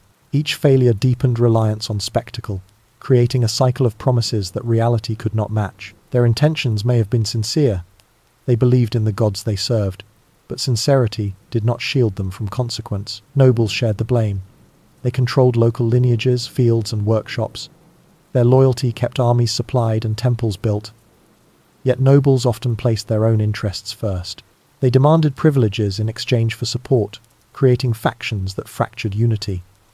When central authority weakened, nobles pursued autonomy, carving out independent power bases. In doing so, they undermined the very kingship they once upheld. Their ambition turned resilience into fragmentation. Merchants bore responsibility as well. They thrived during prosperity, moving cacao salt and obsidian across hundreds of miles. Their networks enriched elites, but also made cities dependent on fragile trade routes. When warfare disrupted caravans, merchants sometimes shifted allegiance, supplying whichever city offered protection. Their pragmatism ensured survival but weakened political stability. In protecting their own interests, they accelerated the collapse of larger systems. Priests played their part. They interpreted calendars, tracked celestial cycles, and advised kings when to fight or dedicate temples. Their calculations gave rulers legitimacy. Yet when drought persisted despite rituals, priests demanded more offerings, framing crisis as divine tests. They doubled sacrifices rather than questioning assumptions. Their authority rested on never admitting error. In clinging to certainty, they bound society to a path of escalating devotion that could not solve material shortages. Even commoners, though less culpable, participated. Farmers continued to provide tribute until they could no longer bear the burden. Warriors marched to battle, artisans built monuments, families joined festivals. Many accepted the system as necessary for cosmic balance. Resistance appeared only in the final stages. Abandoned homes, smashed monuments, burned palaces. Until then, silence allowed rulers to persist. Participation, even reluctant, prolonged the system's life and delayed adaptation. Accountability then lies not with individuals, but with the structure itself. Divine kingship concentrated responsibility in rulers who could not admit failure. Nobles, merchants, and priests reinforced this framework, each benefiting while the system functioned, each reluctant to change course. When signs of decline emerged, collapse was less about malice than inertia. the inability of powerful groups to alter beliefs and practices when reality shifted. Negligence compounded the problem. Kings did not intend to poison reservoirs with algae, but their overconfidence in ritual blinded them to environmental strain. Nobles did not intend to fracture unity, but their pursuit of autonomy weakened networks. Priests did not intend to mislead, but their insistence on cosmic explanations prevented pragmatic adaptation. Merchants did not intend to destabilize cities, but their allegiance to profit over loyalty eroded trust. Intentions mattered little against outcomes. The chain of accountability is sobering. Each group acted within logic of survival, yet together they produced collapse.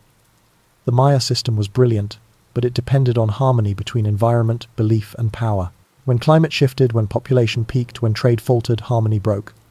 No faction adjusted fast enough. To assign blame is not to condemn a people, but to recognize patterns. Like many civilizations, the Maya thrived on ambition and belief, and those same forces carried seeds of decline. Their kings built mountains of stone, their nobles crafted alliances, their priests charted the heavens, their merchants tied regions together. Each achievement was also a vulnerability. When conditions changed, the system could not bend, it broke. Civilizations seldom vanish without leaving echoes. The classic Maya collapse marked the end of an age, but not the end of a people. After the 9th century, abandoned plazas in the southern lowlands grew silent, yet life continued elsewhere. Northern centers like Chichen Itza, Uxmal, and later Mayapan absorbed migrants, forged new alliances, and experimented with new forms of governance. Kingship survived, but reshaped into councils of nobles and merchant elites. Power no longer rested only on divine ritual, but on collective negotiation. The root causes of collapse remain debated, yet most scholars agree on a web of forces: population growth, pressing land beyond capacity, droughts disrupting agriculture, trade networks, unraveling nobles, fracturing unity, and rulers clinging to cosmic mandates.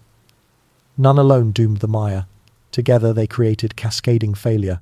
The brilliance of their achievements, astronomy, writing, water management, monumental architecture, could not offset the fragility of dependence on a delicate balance. Could the Maya have chosen differently, perhaps? Agricultural diversification might have reduced vulnerability to drought. Political reforms could have shifted legitimacy away from divine kingship toward pragmatic governance earlier. Merchants and nobles might have coordinated resources rather than pursuing narrow interests. Priests might have adapted rituals to new realities instead of demanding ever greater sacrifices. These were possibilities, glimpses of resilience, but history shows how difficult it is for societies to abandon the very systems that made them powerful. Tradition is strength, but also trap. The long-term impact remains visible. Maya languages are still spoken by millions across Mexico, Guatemala, Belize, and Honduras. Farmers still plant maize, beans, and squash in patterns that echo ancient methods. Ceremonial calendars remain alive, guiding rituals of renewal. Even in conquest and colonization, identity endured. The Spanish burned codices and toppled temples, but they could not erase memory. Archaeology now reveals what monuments concealed. Reservoir sediments tell of drought, bones tell of hunger, ruined plazas tell of revolt and abandonment. These traces give voice to doubts never carved in stone, voices of farmers, artisans, and children who lived through collapse. Their silence was not absence, but survival. By walking away from failing cities, they preserved themselves, ensuring Maya culture would live on. For the modern world, the lesson is unflinching. Civilizations depend on balance between environment, belief, and governance. When that balance breaks, collapse comes not as sudden cataclysm, but as a slow unraveling of trust, resources, and legitimacy. The Maya remind us that ingenuity cannot cancel ecological limits, that propaganda cannot replace food, that rituals cannot conjure rain, and yet their resilience is equally instructive. Even after collapse, Maya communities rebuilt in new forms. They adapted to new landscapes, new political realities, new conquerors. Their descendants still honor traditions, still speak ancient words, still see maize as the heart of life. Collapse ended one era, but it did not erase a people. Today, as we face our own crises of climate inequality and governance, the Maya story feels urgent. It asks, what choices do we ignore because tradition blinds us? What signals of strain do we explain away, with rhetoric instead of action? What costs do we impose on farmers, artisans, and children, while monuments rise for kings? The classic Maya leave us a haunting paradox. They achieved extraordinary brilliance mathematics, rivaling the best of antiquity architecture, that still awes calendars that tracked cosmic cycles with unmatched precision. Yet they could not adapt quickly enough when the world around them changed. Their cities fell silent, their monuments crumbled, their gods no longer answered, but their people endured. In markets of Guatemala, in villages of Yucatan, in ceremonies under starlit skies, the Maya still live. Their story is not just one of collapse, but of survival. So the question lingers for us. When the balance between prosperity and fragility tilts, will we repeat their silence or learn from their endurance?